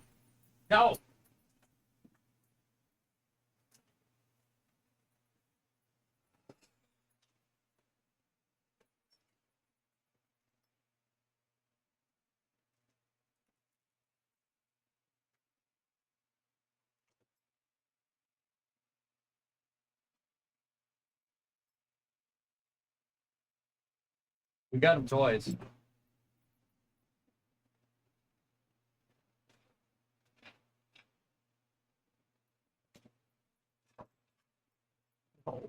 gotta collapse the damn green screen. Come on. Oh, now you want to jump. Oh, now you want to jump, huh? Get up. Oh, that was my nuts.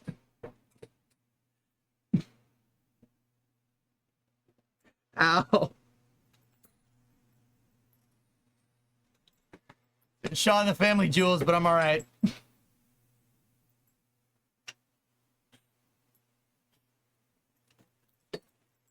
What are you doing to that poor Chewy toy?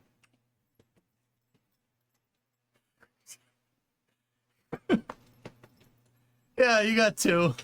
It's two fault redundant.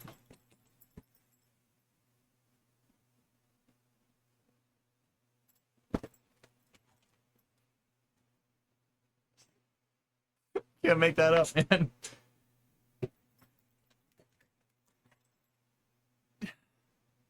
What is happening today? We got a rocket launch sooner rather than later. About 30 minutes out.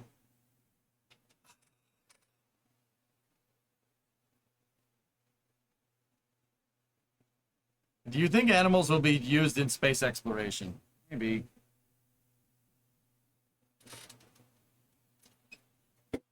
Dog. I just felt like spinning this damn Chewy toy around. Dog. Get up here.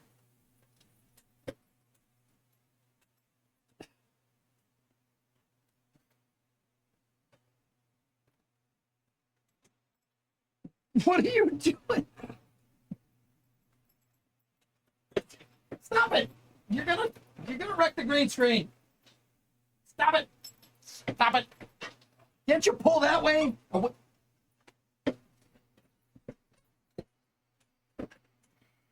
This is fine. This is fine.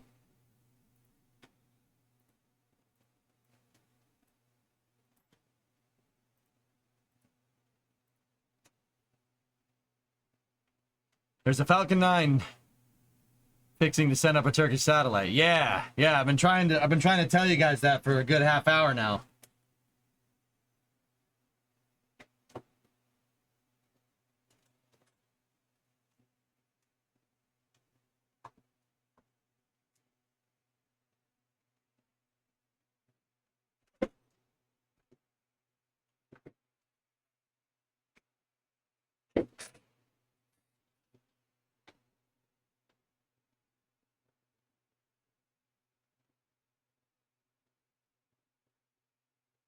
Give me 1 second. Please come get the dog when you get here.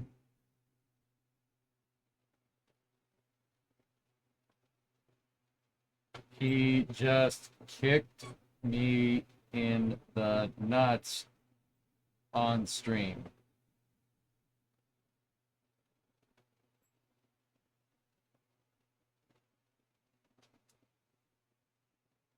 Please, for the love of God.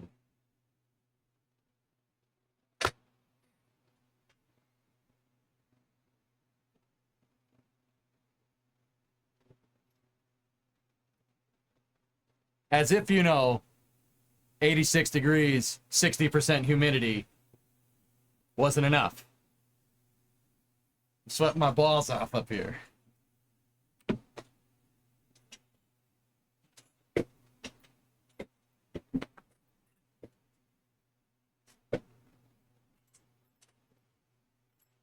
No buyer's remorse. I just can't have them during space news. This is too much. Sweating what balls? Yeah, what crotchal region I have left after being headbutted by my dog.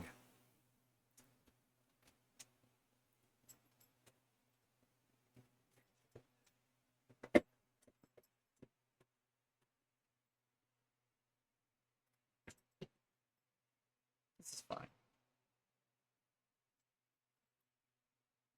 86F at 60 degrees. That's all. It was hotter than wherever I don't care, ATL. It's hot in here, and it's extremely difficult when a lot of lights are pointing in your face. And also a dog kicking you repeatedly in the testicles. All right? Did you have to do that today, too? Oh, well, your dog kicked you in the testicles? Oh, well, a truck ran over my nuts today. Oh, look how bad you have it easy, boy. Did that happen to you, too? All right? Well, oh, no, it didn't. Oh, it didn't, so maybe you should shut up.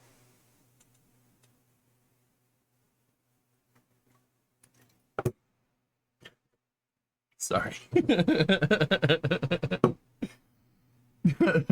I was referring to the dog. Nah, like he's alright. I'm playing it up because it's funny. I did actually get hit in the crotch though. Like you can go look at that Twitch clip. I used to have to walk to school at 100% underwater in the snow, uphill both ways. No, I had to crawl through a briar patch to get pipe inverts though. All right, that sucks. Yeah, but also, can I have some of the hot? It's 2C in New Zealand, Conan. Dude, you can have all of it. Actually, you know what? As messed up as this is gonna sound, I actually do like it. I like summers rather than winters. Actually, what I'm really getting to like is spring. I used to, yeah. Oh, now you come up here. Oh, now you come up here. This Chewy toy is a planet. It's a solar system, by the way. It's the sun, the earth, and the moon. The other one is a rocket.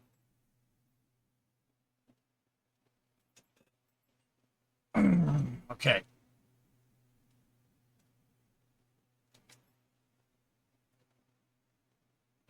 Give you the cold, Trenton? No. Yeah, I mean, I've been kind of liking spring more. You son of a...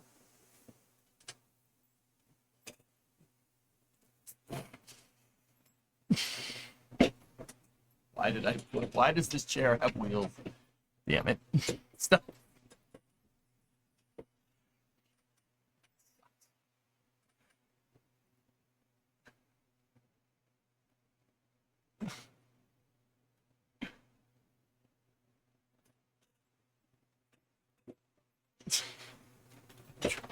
Come on. All right. All right. Anyway, so we have Turksat 6. We have Turksat 6A coming up very soon. They haven't moved it. It's still targeting 7:30. So that's in 19 minutes. I know he does claim bang. I know. That's why I'm putting up with him.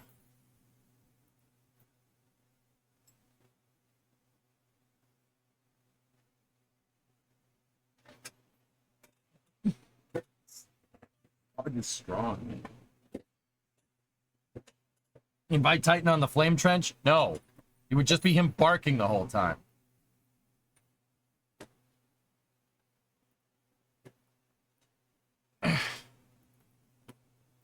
Discovery, go at throttle up. I'll try to pull it up here. I'll see if we can pull up NSF.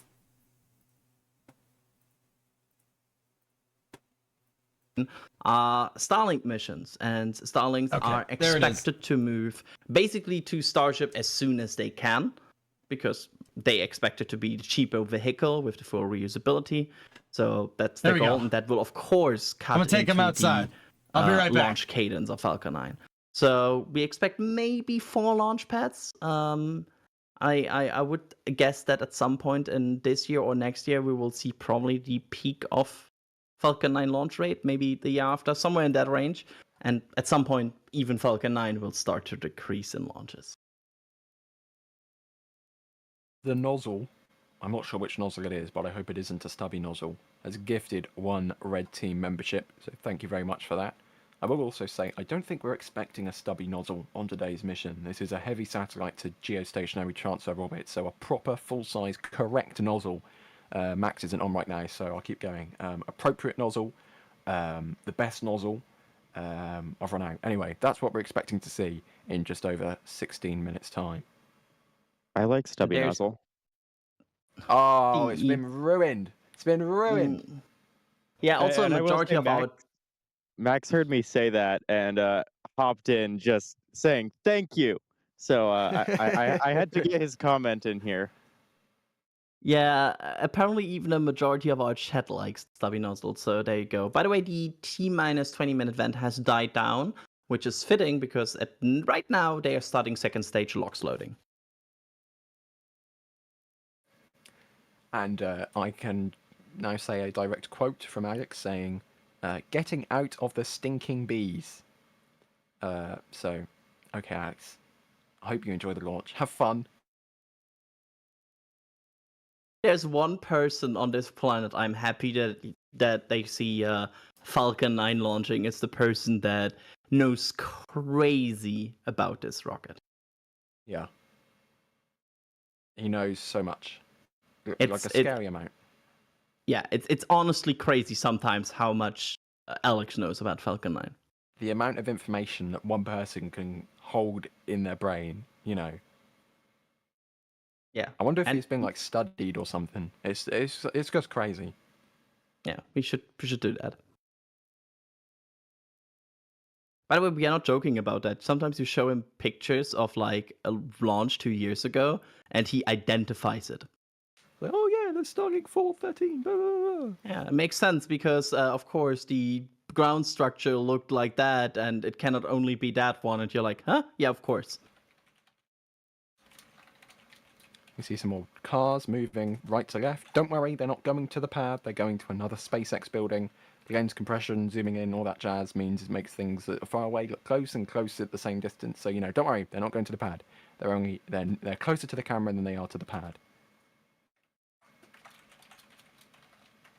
14 minutes to go here. We're now very much into stage 2 liquid oxygen load. And the next milestone is at T-minus 7 minutes. That's where the Falcon 9 begins engine chill of its 9 Merlin engines prior to launch. And that chill down means that I'll use a phrase that Das used on the Firefly stream the other day.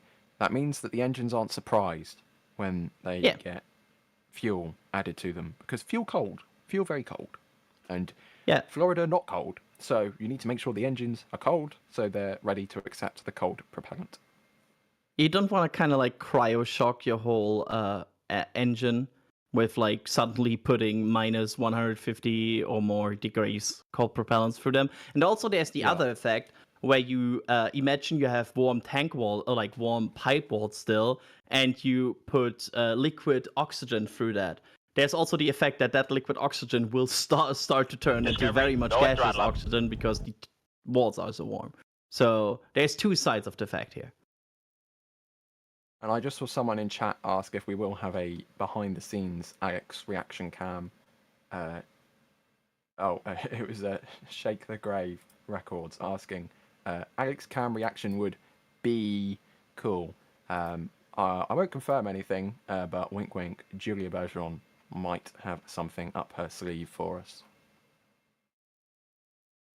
12 more minutes to go, 12 and a half, actually. And Willing Spy, this is funny. Objects on the screen may be closer than they appear. Brilliant. Here we go. Just over 12 minutes to go. Sun coming, the lighting becoming a little bit more warm as the sun approaches the horizon. No chance for a jellyfish today at this T0, unfortunately. We are now approaching 18 minutes past 7 in the evening. Sunset at Cape Canaveral. I searched it up earlier, and I've just forgotten, 2023, 23 minutes past 8 in the evening. So we are launching today approximately 50 minutes before sunset. So this is not jellyfish conditions, unfortunately, but it means we do get a nice side-lit launch from Slick 40.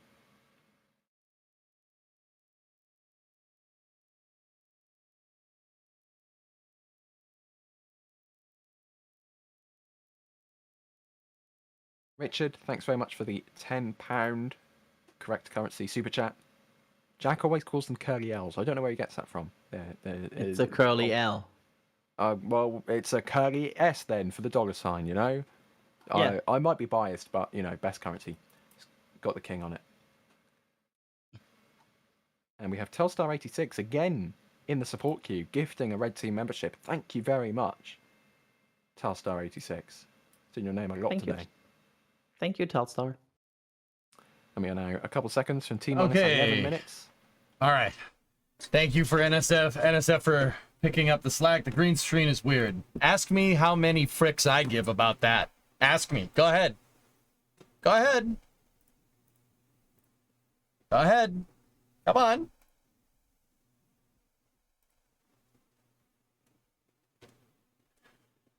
At least one.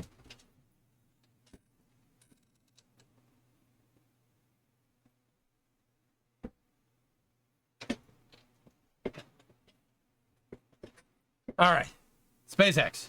Vehicle is supersonic. Stage separation control. Negative fricks. That's right. So yeah, that was the NSF coverage, but we'll go to the SpaceX Prime coverage here, and we'll see what we got. Stage 1. Dude, I straight up Clang Mang, I got jocked. You ever get jocked and your stomach gets upset? Yeah. Yeah. That's because of the fan, dudes. I don't know if much I can do about that. I straight up got jocked and my stomach is very upset. I feel like I'm gonna puke.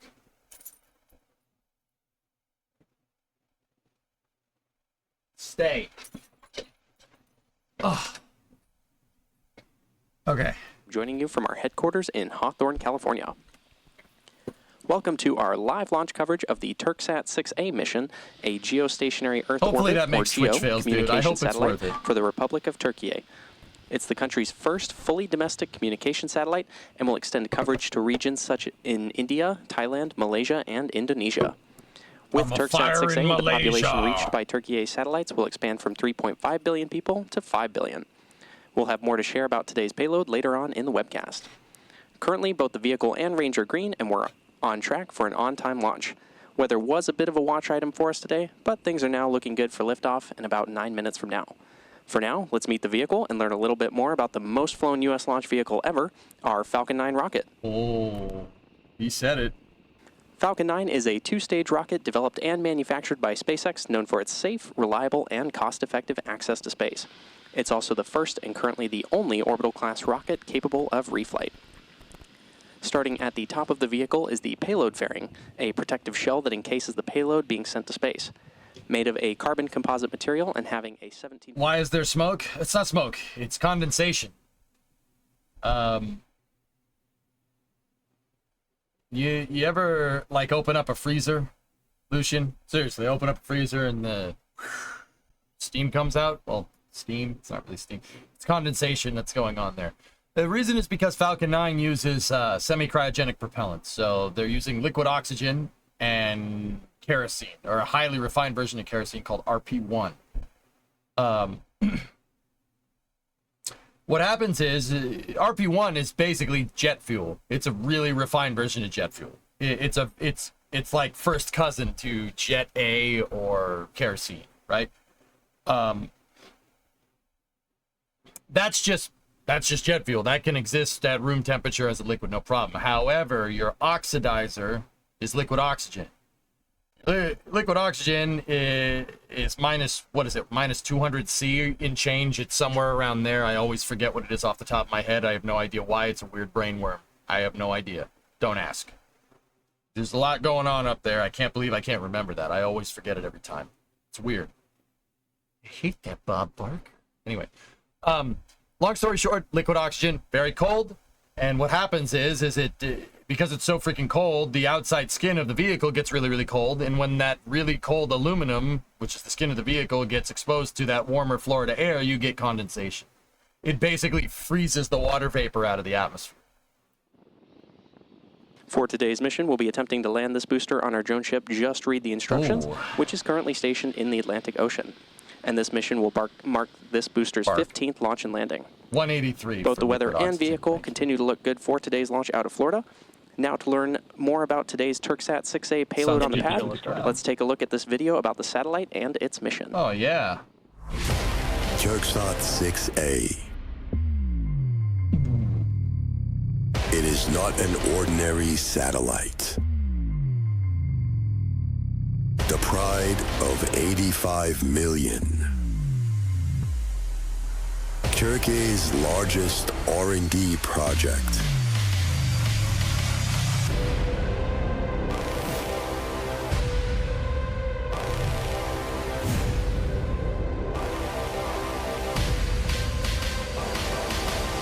First domestic communications satellite manufactured by Turkey. With help from Canada.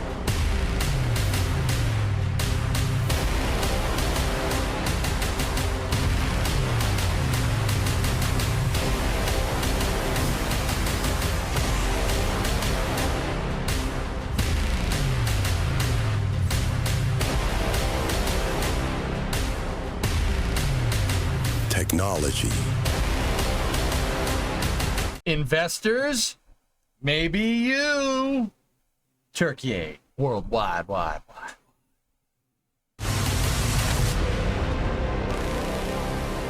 Pride.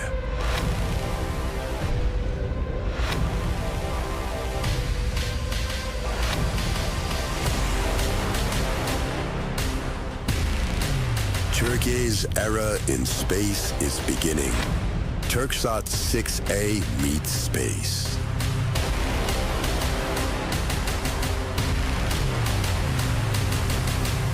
That's the slot, 42 East.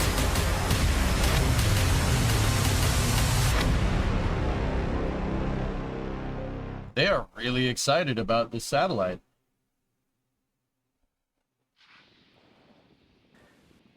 Coming up shortly, the Transporter Erector, or TE, will retract away from the Falcon rocket. The TE is that large thrust. This summer, Turkey, it's coming to you. You do not take a vacation to Turkey. It by a few degrees.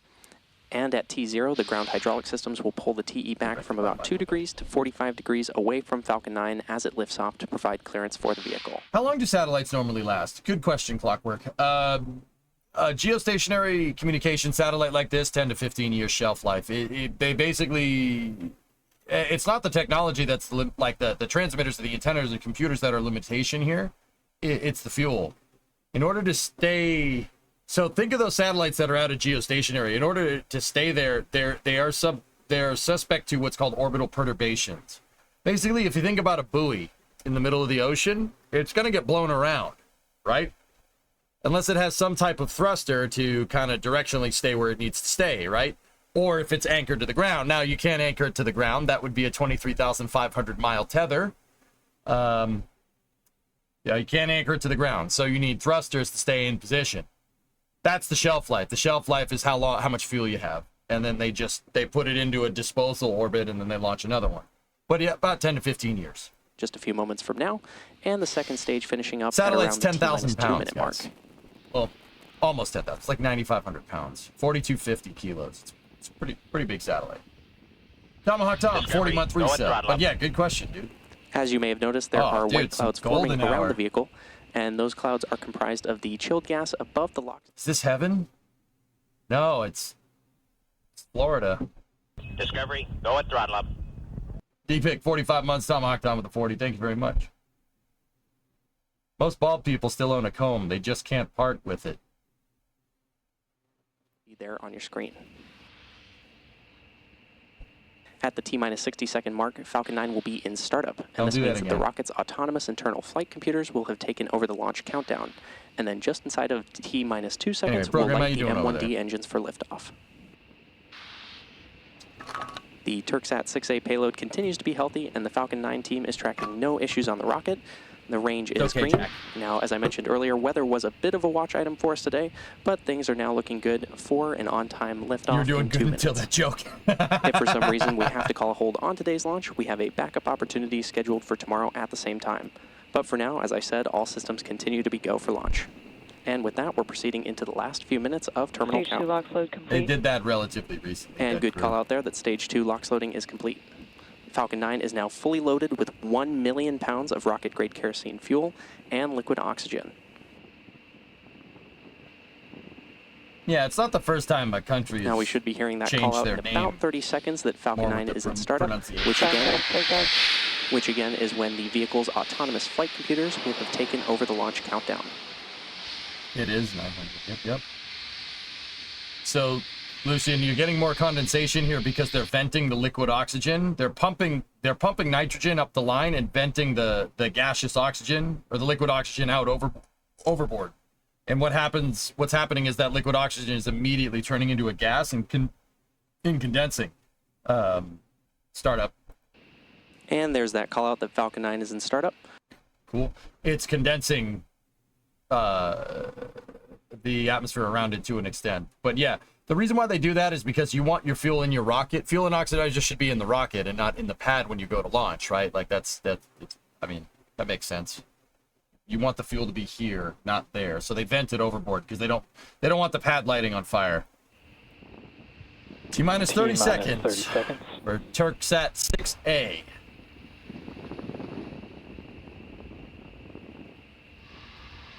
That was two different. That's two different things. Nice try though.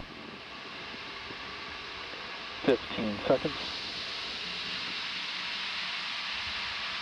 T-minus 10. Sound suppression 9, water system is on. 8, 7, 6, 5, 4, 3. Engine ignition. 2, 1. Ignition and lift. Good.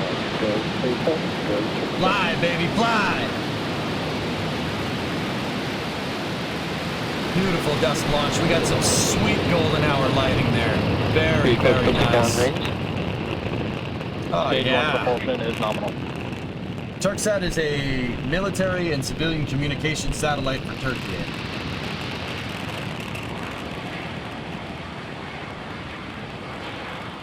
At T plus 30 seconds and counting, Falcon 9 has Should do the successfully call for lifted power off and from Site 40, telemetry. Where's carrying the track? Turksat 6A satellite. This now, track, after clearing the tower, we'll tilt. this track should be a 27-degree inclined insertion, so it should stop rolling right now. Basically, this camera is if the vehicle's like this camera is actually on the side, so we're 90 degrees to azimuth here. This camera is north, right? Judging by that's pad 41. Pad 41 is north of pad 40. This camera's on the north side of the rocket, meaning that the rocket is pitching along the eastern axis here, meaning a flight azimuth of 90 degrees. It's basically heading straight due east. Oh yeah, it's Max Q. super cloudy. And there's that Florida. call out for Max Q. Now, as Falcon 9 accelerates through the thicker lower atmosphere, Oh, the you air guys let density me know decreases. if you could see this thing. Falcon That 9 is a passes lot Max of clouds. Q, That's the point of not maximum only that, that's a aerodynamic lot of pressure turbulent once clouds. the air Look at density how lowers bumpy they faster are. than the increasing speed of the vehicle. See As the the rocket difference continues to between that and ascend, the- be sure to watch the stage 1 telemetry at the bottom cumulonimbus left-hand clouds corner over of your here. screen to see these Yeah. speed changes through ascent. Your boys The getting rocket better at the typically weather needs to go thing. 17,500 engine chill has started. Look at the- 17,500 miles per hour horizontally mind. in order to avoid being pulled back down to Earth and get into orbit. Notice the difference. The upper Coming atmospheric up shortly, clouds we'll are have like 3 events coming up in quick succession. like super and we wavy should and hear all of stretched, these and the called out ones by that are Mission lower Control, are really starting with MECO, lumpy, followed by like stage mashed separation, potatoes. and then SES-1. Main engine cutoff, See? or Mashed MECO, is where we potatoes. shut down all 9 M1D engines on the first Look at stage the difference. to slow the vehicle down in preparation for stage separation, Cool, huh? which is when the first and second stages of Falcon separate from one another. Okay. After stage 1 shuts down its Oh, engines and beautiful separates track. from the second stage, the booster will begin to make its way back to land, descending under the acceleration of gravity until it's time to relight engines for the entry burn. And second engine start 1, or SES-1, is when we light the MVAC engine on the Nice second one. stage for the first time. So watch out for these events happening Yeah, there's just a a few hurricane moments over from there now. somewhere. Barrel. All right. Main engine cut off. And yeet. Stage separation confirmed. Stand by. Upper stage ignition. MVAC ignition. And good callouts there for those 3 events, which again were main engine cutoff, or MECO, A little bit of followed by nozzle stage oscillation, separation, but that's okay. and then second engine start 1, or SES-1, on the second stage. And coming up in just a few moments, we should hear the callout for fairing separation. And as a reminder, the 2 payload fairing halves are encapsulating and protecting the payload right now, but once the vacuum of space is reached, they're no longer needed to protect the satellite and will get jettisoned away. That should happen momentarily. Stand by for fairing separation. Yeah, it's gonna hit Corpus, Manta. No stiffener ring that time. Yeah, Animal. Should get a call for fairing separation here. Maybe we'll see it. Fairing separation confirmed. I said maybe. And there you heard that call out for fairing separation. We'll be attempting to retrieve both of these fairing halves once they fall back to Earth with our recovery vessel Bob currently stationed in the Atlantic Ocean. Soyuz and its variants has launched thousands of times. Thousands. Falcon 9's got a way to go. It's one of the most reliable launch vehicles of all time. But yeah, it's got nothing on Soyuz. Soyuz has been launching in various configurations since 1966. Actually, thousands of launches. Slow down the vehicle as it passes back into the Earth's atmosphere. The entry burn helps reduce the heat generated from the friction of the atmosphere and reduces the aerodynamic forces acting on Falcon, which helps maintain controlled flight and prepare for the landing burn. It went way north. Nice. Now, during the entry not burn, nice. Falcon 9 is decelerating by firing its Merlin engines, but it's still... Quick question. Is the gas generator on the Merlin 1D vacuum used to film cool the chamber? Yes. That's what that manifold right there is for? Yeah, that's attached to the gas generator. And they circulate it through. That's why you have this lighting effect here, Lava. Yeah, good question, dude. Sure. That's why it's kind of cool right here and it's not cool there. Now, the interesting thing about that nozzle is it's made out of niobium and a couple of other crazy alloys and it's basically well beyond my metallurgical understanding. Long story short, the nozzle glows. It uses black body radiation. The nozzle actually glowing there is how it's keeping cool. But it does have a film cooling component to it as well. Why use one method of cooling when two do trick? Yeah, seriously, it's emitting light. That light is how it cools itself. Crazy, right? Our views from our Falcon 9 booster, the first stage, and on the right side is the MVAC engine on the second stage.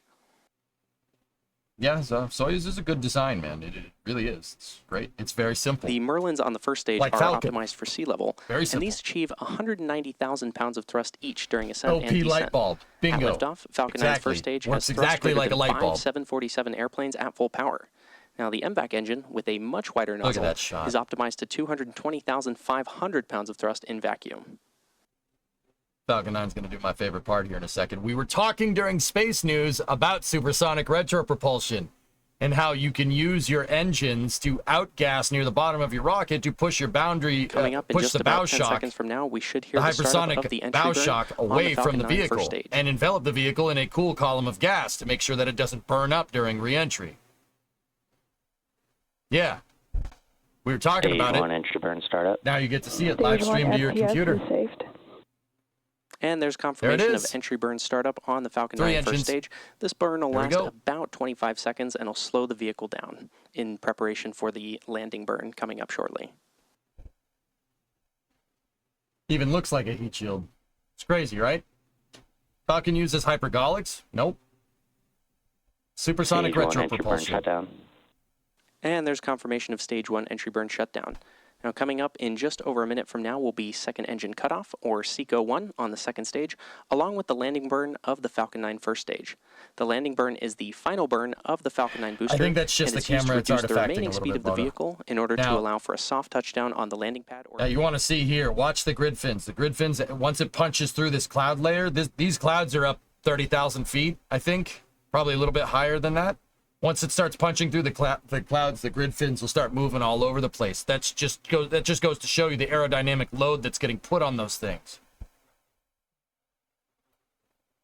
Look, Good call out there.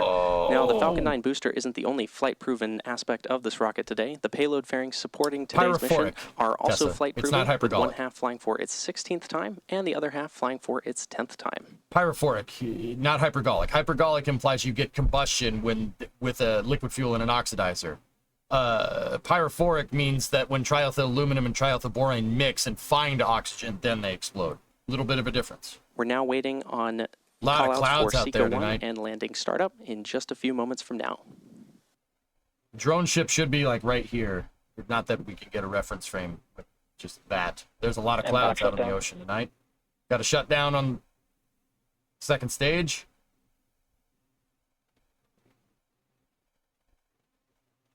Nominal orbit insertion. We got a good call for nominal And orbit good calls there insertion. We for should be MVAC getting a landing shutdown burn and nominal now. orbital insertion of our second stage.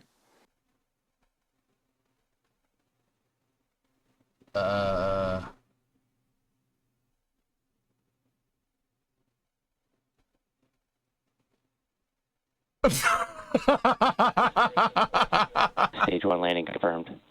And there's that call That's a for our sketchy stage 1 landing, man. That is a As a reminder, very this was the sketchy 15th landing. launch and landing for this first stage, and this landing marks Whoa. SpaceX's 328th recovery Almost of an missed. orbital-class rocket, including both first stage Dude. landings for both Falcon 9 and Octograbber. Falcon Heavy. Oh, they deployed the And Octograbber with fast. confirmation of nominal orbital insertion, Oh, no. we'll now have a roughly Did you see the 18-minute garage door coast phase, opening? and then we'll be back for our second engine start 2, or Yo. SES2, of the MVAC engine on the second stage at about the T plus 27-minute mark. So for now, enjoy some space Damn. tunes, and we'll see you back here for SES2. I was wondering about those recovery conditions. Holy cow.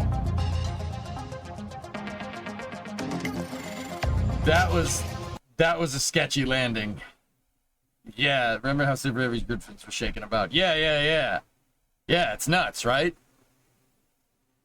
I really thought we lost it for a second. I was getting a little worried, dude. We didn't hear any landing calls or landing burn or landing leg deploy. That was a crazy, yeah. It's got to be windy out there, for sure. I mean, I tell that it's definitely rough out there. Just when they showed the drone ship, I was like, eh. Look, we lost telemetry. Nominal orbit insertion. And good call there for MVAC shutdown and nominal orbital insertion of our second. So these numbers are telemetry driven, guys, which means they're not like an animation or anything. They're pulling numbers directly from Falcon 9's flight computer for us, right? When they stop like that, that means when they stop like that means you have lost a signal. Second stage. I was watching those numbers and I'm like, those numbers aren't moving. 800 meters off the deck, they're not moving. Not good. Oh, there. Then they went to 0. There it is. Stage 1 landing confirmed. And there's that call out for our Stage 1 landing. As a reminder, this was the 15th launch. It is very windy out there. Landing for this first stage. Yeah. And this landing marks It's windy and it's raining? Yeah. Yeah, freaking raining. Stage 1 landing confirmed. Dude, that thing just landed, not a monsoon, but there's definitely some surf, As a reminder, dude. Look, there's some... Whoa. Yeah, program. I saw the numbers stop and I was like, nah, that's not good. That's not a good thing. Yeah, you could see them opening up the garage door. See it? They're deploying that thing real quick because it is windy as balls out there. 1076 did land. That was its 15th flight. Look at how windy it is, dude. It's raining sideways. What's the deck of those barges made of to handle fires from the stages? It's just metal. 8-bit, it's just metal. They spray the deck down with water first. When the rocket comes down and lands, that water absorbs most of the heat. That water absorbs most of the heat. I don't know how it would do that other thing. But anyway, yeah, they spray the deck down with water. So when Falcon 9 does land, that's what all that smoke is right at the beginning. See all this? That smoke is basically the water getting burned off. No, he likes. You said feet. No, I said skeet. No, that's not better. That's definitely pretty damn hazardous conditions, dude. You could definitely see that there's some surf out there. That's got to be a 2 to 3 foot surf at least. Probably more. I mean, nautical guys, what's the surf? I mean, we definitely got a wind out there for sure. How many meters are in a skeet? About 350. Free deck deluge. Yeah. Anyone on the barge? No, they're on recovery ships that are all around, Red, but they're probably sailing to the drone ship right now. Boosters with sneakers for their feet. Yeah, man. Yeah. Do it. Dang, Loch Ness Monster wouldn't give me 3 to 350. Definitely more. 5 to 7, probably. Yeah. Windy says 1 meter waves. And it definitely is super windy, and it's raining sideways. You can see it. You see the drops. That's crazy.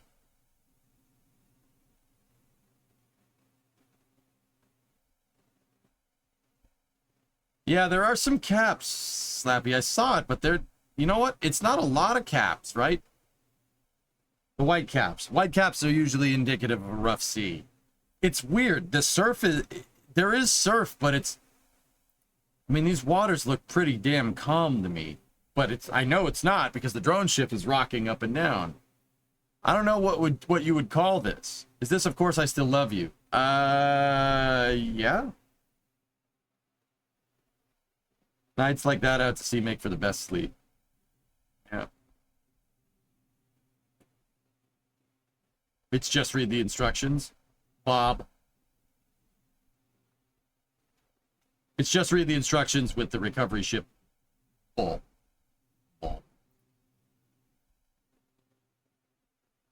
So the second stage is coasting right now. We should have an acquisition of signal here from Gabon once it crosses the Atlantic. Look at that. Look at that, guys. It's going to cross the Atlantic in about 20 minutes.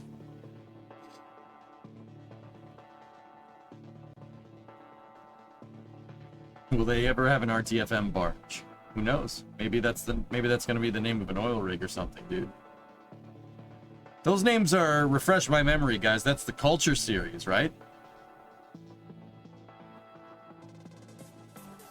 Alex was there. It was his first launch in person. Cool. Quick hop across the Atlantic for a snack. Yep. Good books, actually. Yeah, no doubt, no doubt.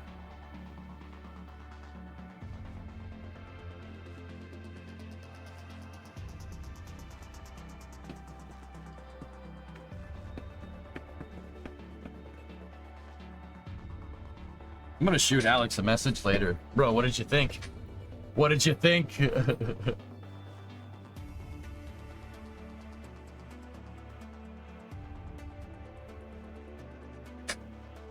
This is my favorite SpaceX tune.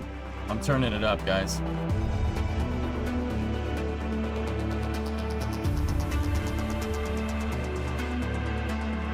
It's called The New Astronauts by Test Shot Starfish. All right, program, you gotta go eat. Appreciate the launch coverage as always. Make it entertaining and informative. Try, man.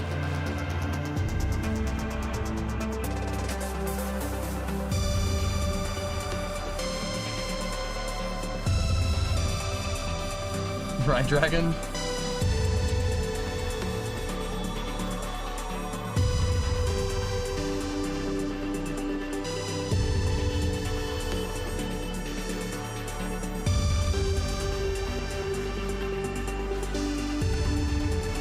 I'm just gonna vibe for a second if you don't mind. I haven't heard this song in a little while.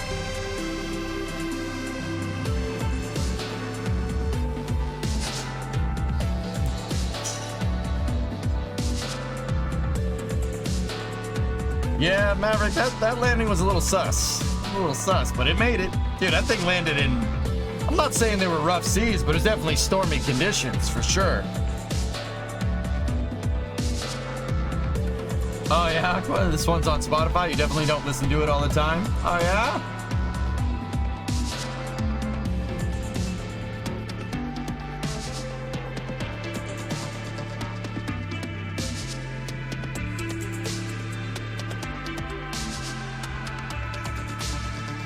This reminds you of mission mode.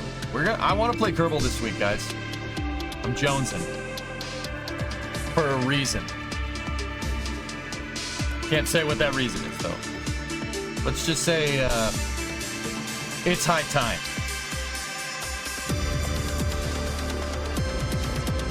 Can't be one or two. What? There's only one Kerbal, Lucian. There's a sequel you don't know about? Or that I don't know about?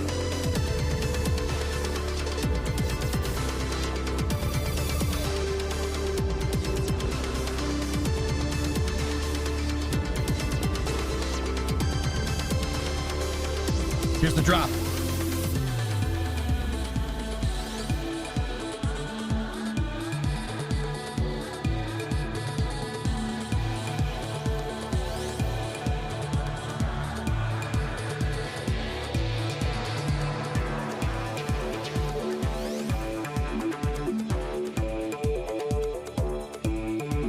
That was a drop?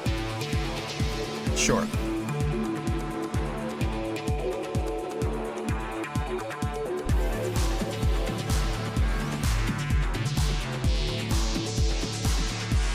Would be cool to show if you could show us how to properly use docking ports to reintegrate stuff on the pad without wobbling too much. All right. That little guy, Pace? I wouldn't worry about that little guy. Good enough for me. Yeah, we'll play Kerbal probably, I think on Wednesday. We'll play Kerbal on Wednesday. I said I'd play Fallout tomorrow. Bulletproof cup. I invented this gag, rabbit. Except in my day, the rookie got naked. We also used blanks. You're a sick melon farmer, Pace.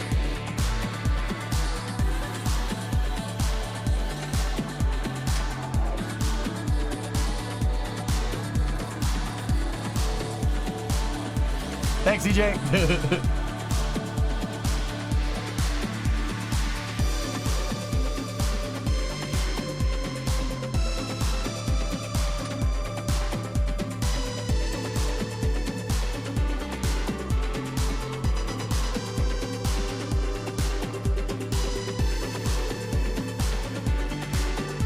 Sorry, man. I'm just vibing the hell out of this song. It's freaking sweet. Let me ask you something, chat. You like guacamole?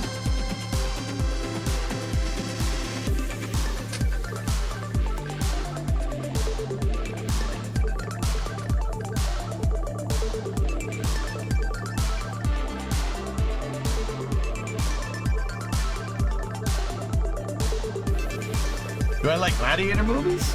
Yeah. It's pretty cool.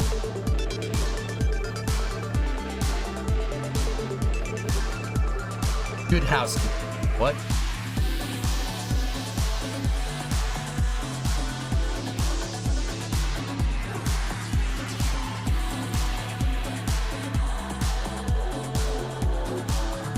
Well, some downtime. What do you think about the new F1 movie? Zombie, I was kind of sworn to secrecy, but I was definitely there for some filming of it.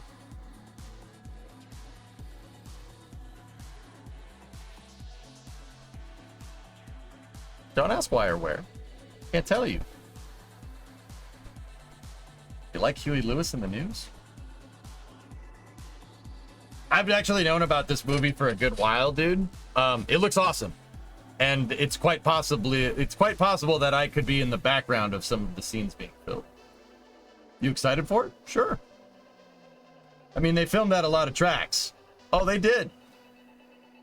Oh, they did.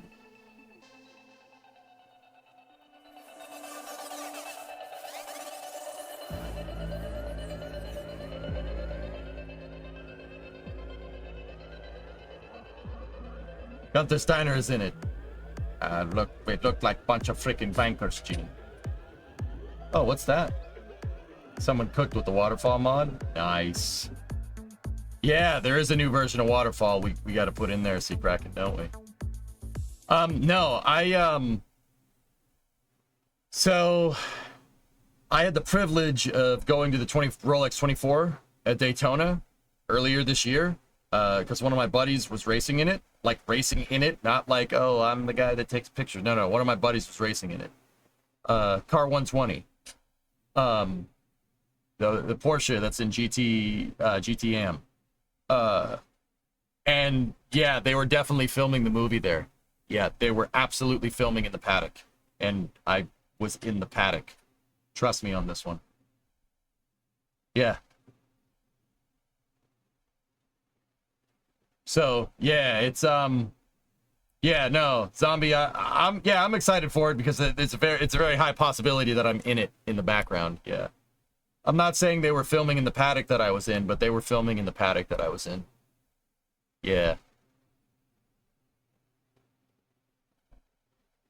Yeah, dude. That was actually a magical freaking trip. Geek and I with that one. I wanted that to be a road trip too, but it's okay. Yeah, we were in the paddock, and they were definitely filming. They were filming the Wright Motorsports 120 Porsche. Yeah, it's pretty awesome. Did you get to say hello to Brad? I did not see Brad Pitt because he was in and out really fast because of that. I got to shake Jerry Bruckheimer's hand though. Does that help? Jerry Bruckheimer, the guy that produced like Top Gun, Beverly Hills Cop, amongst other things. That was pretty cool. Did you have a Space Nerd hat on? Oh, there's the reacquisition of signal through Gabon.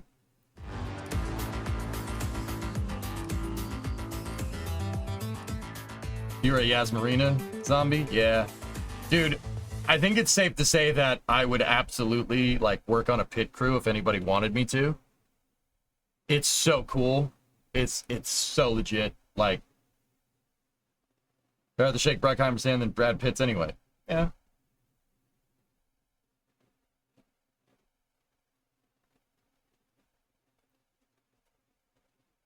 Seen that they're making a new Beverly Hills Cop.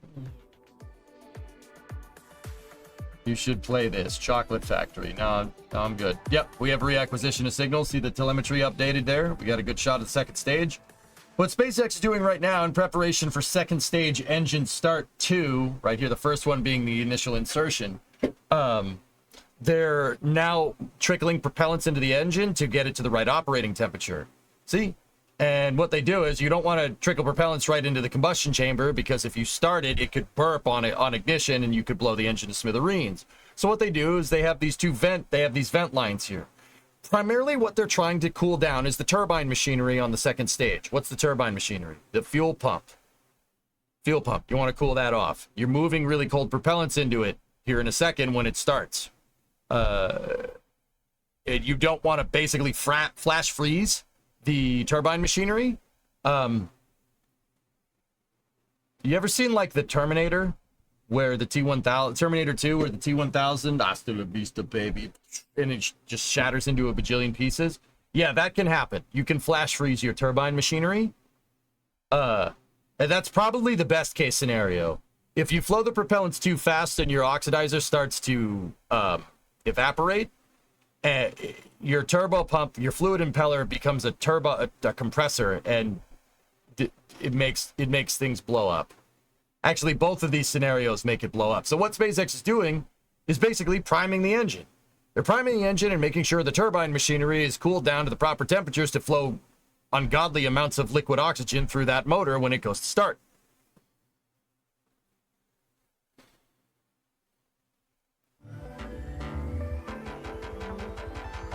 Discovery, go at throttle up. Vickers, 44 months.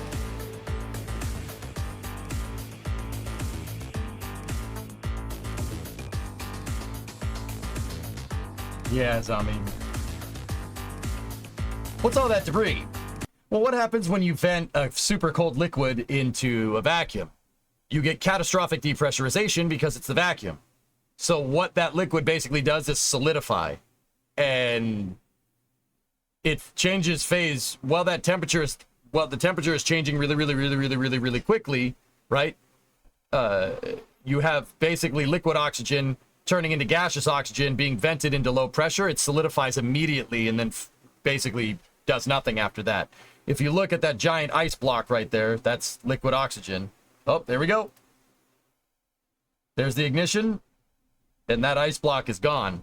And it basically stays a solid inside. And there's that confirmation of SES-2 startup.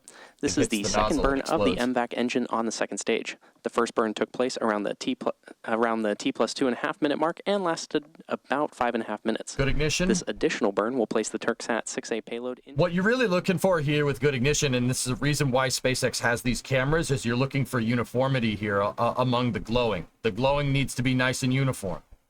You don't want the glow to be like, the edge of the glow to be like down here and up there, because that means you have non-uniform heating. If you have non-uniform heating, you have non-uniform lighting, you have non-uniform cooling, and that's really bad for the nozzle.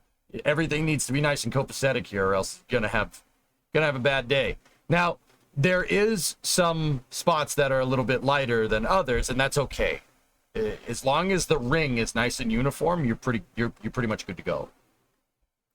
Because remember, that's the cooling system. Oh, a little bit of weeble wobbles there. Stand by for the call for nominal transfer orbit insertion.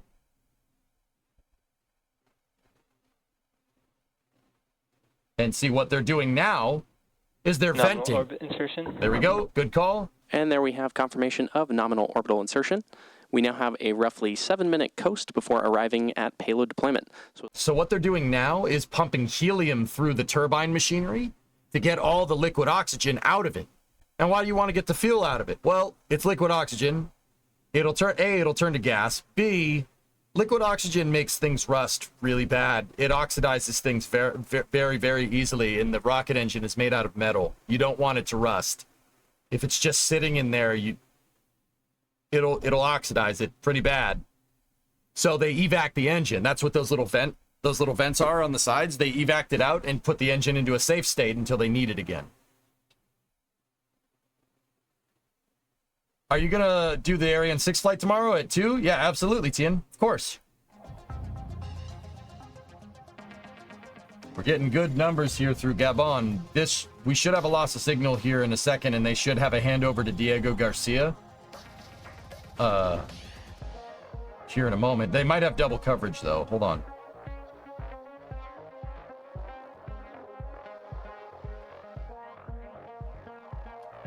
If you saw the space blanket on that second stage start poofing around, it's because of the attitude control thrusters. SpaceX's second stage has nitrogen cold gas thrusters on board. So if you see the bag kind of wobble around a little bit, it's just the thruster firing.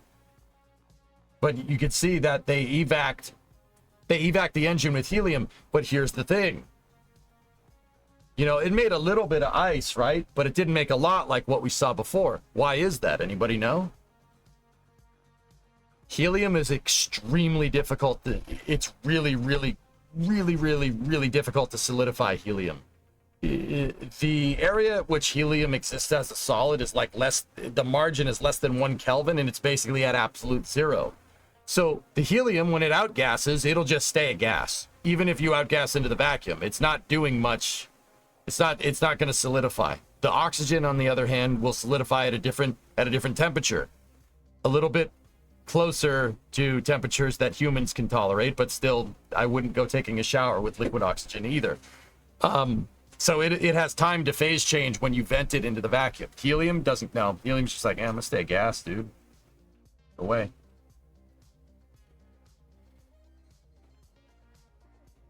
So you can see here that the eccentricity, since SECO 2, the eccentricity of the orbit is increased. They're on a transfer orbit. So this orbit has its apogee out at 23,500 miles, or about 38,000 kilometers that way. The apogee, the highest point. The lowest point is still down at 200 kilometers. What SpaceX is going to do is use that to basically dispose of their second stage. They'll deploy the satellite here in a second, and then after that, the second stage will basically coast around, and they purposely put it so the lowest point of their orbit is dipping into the atmosphere, so the second stage will burn up and be disposed of. It'll just take a little bit of time before it does that. Helium reacts with nothing. Yeah, helium is, well, like I said, periodic table, dudes. It's an inert gas, non-reactive. That doesn't mean it ain't good at. That doesn't mean it isn't good at purging out systems. It doesn't mean it's not really low mass, so it's really good to use on a rocket where in rocket science where mass is really at a premium here. And also, it's super thermally conductive. Helium conducts heat like as good as like copper conducts electricity.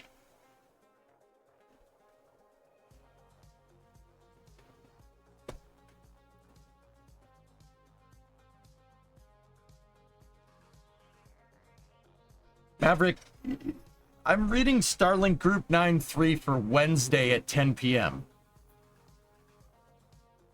Which would be the 11th for Make. Because Make's across the pond, dude.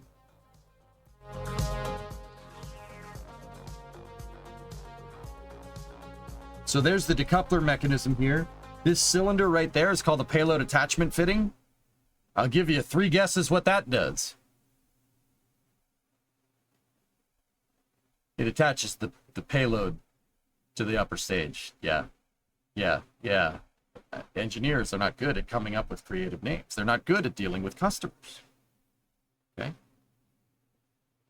It mines Bitcoin. Oh, damn, how'd you know? So the payload attachment fitting is a structural adapter that adapts the upper stage to the payload. At the top of the PAF, if SpaceX decides to show it and not skip through the cameras a bunch of times, thank you, SpaceX, very cool, you could see the decoupler right there. The decoupler works similar to... One more quick look at the payload ahead of deployment.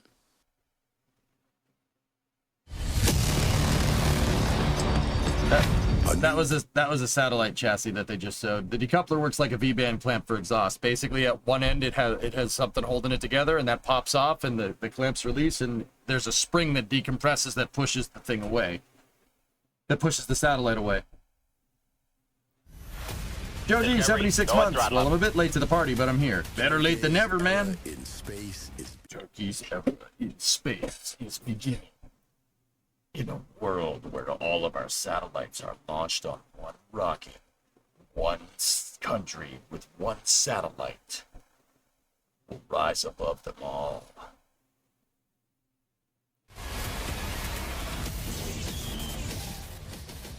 Do you think it's possible to have a Google map of all satellites around Earth? Some satellites are up there. Some satellites up there they don't want you to find. GG. The closest thing we have is stuff in .space or NASA Eyes. There was the acquisition through Diego right there. Did you see the glitch in the matrix that happened? 6A is the country's world where both of our cars were totally underwater. And Indonesia.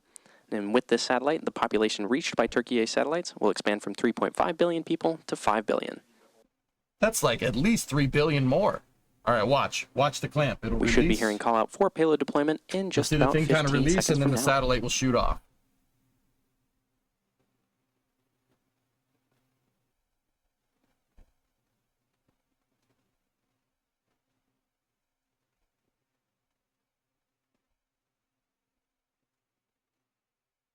There it goes. Payload deploy confirmed. Bon voyage, Turkey. And there you heard and saw on your screen successful deployment of the TurkSat 6A payload. And with that confirmation, we'll be bringing today's webcast to a close. Today's mission marks SpaceX's 364th overall mission to date and the 69th mission of this year. We want to thank the Republic of Turkey for entrusting us with today's mission and all of you for joining us today. And if you're interested in more launch coverage, be sure to check spacex.com/launches for the most up-to-date information. Thank you and see you next launch. And coverage. Yeah, guys, see, that wasn't just regular darkness. The darkness in space is advanced darkness.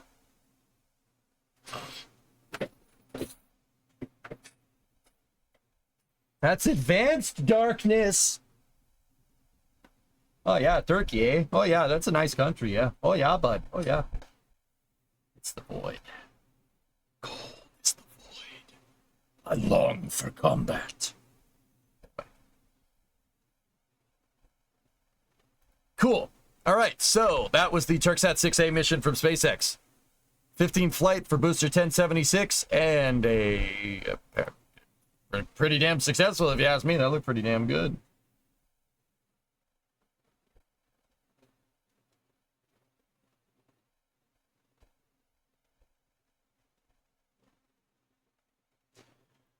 All right, guys. Still got plenty of stream left. How about we play Workers and Resources for another couple hours? Yeah. Question. No, you do, you don't. You do, you don't. You do, you don't. You do, you don't. I should buy a boat in-game. We're going back to the sand. It's Fanta Black out there. It's advanced darkness.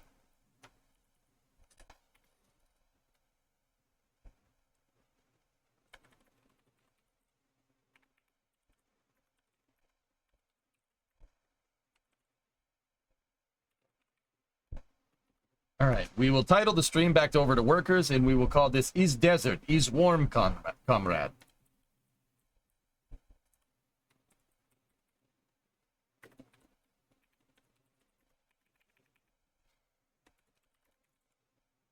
Late night Workers and Resources.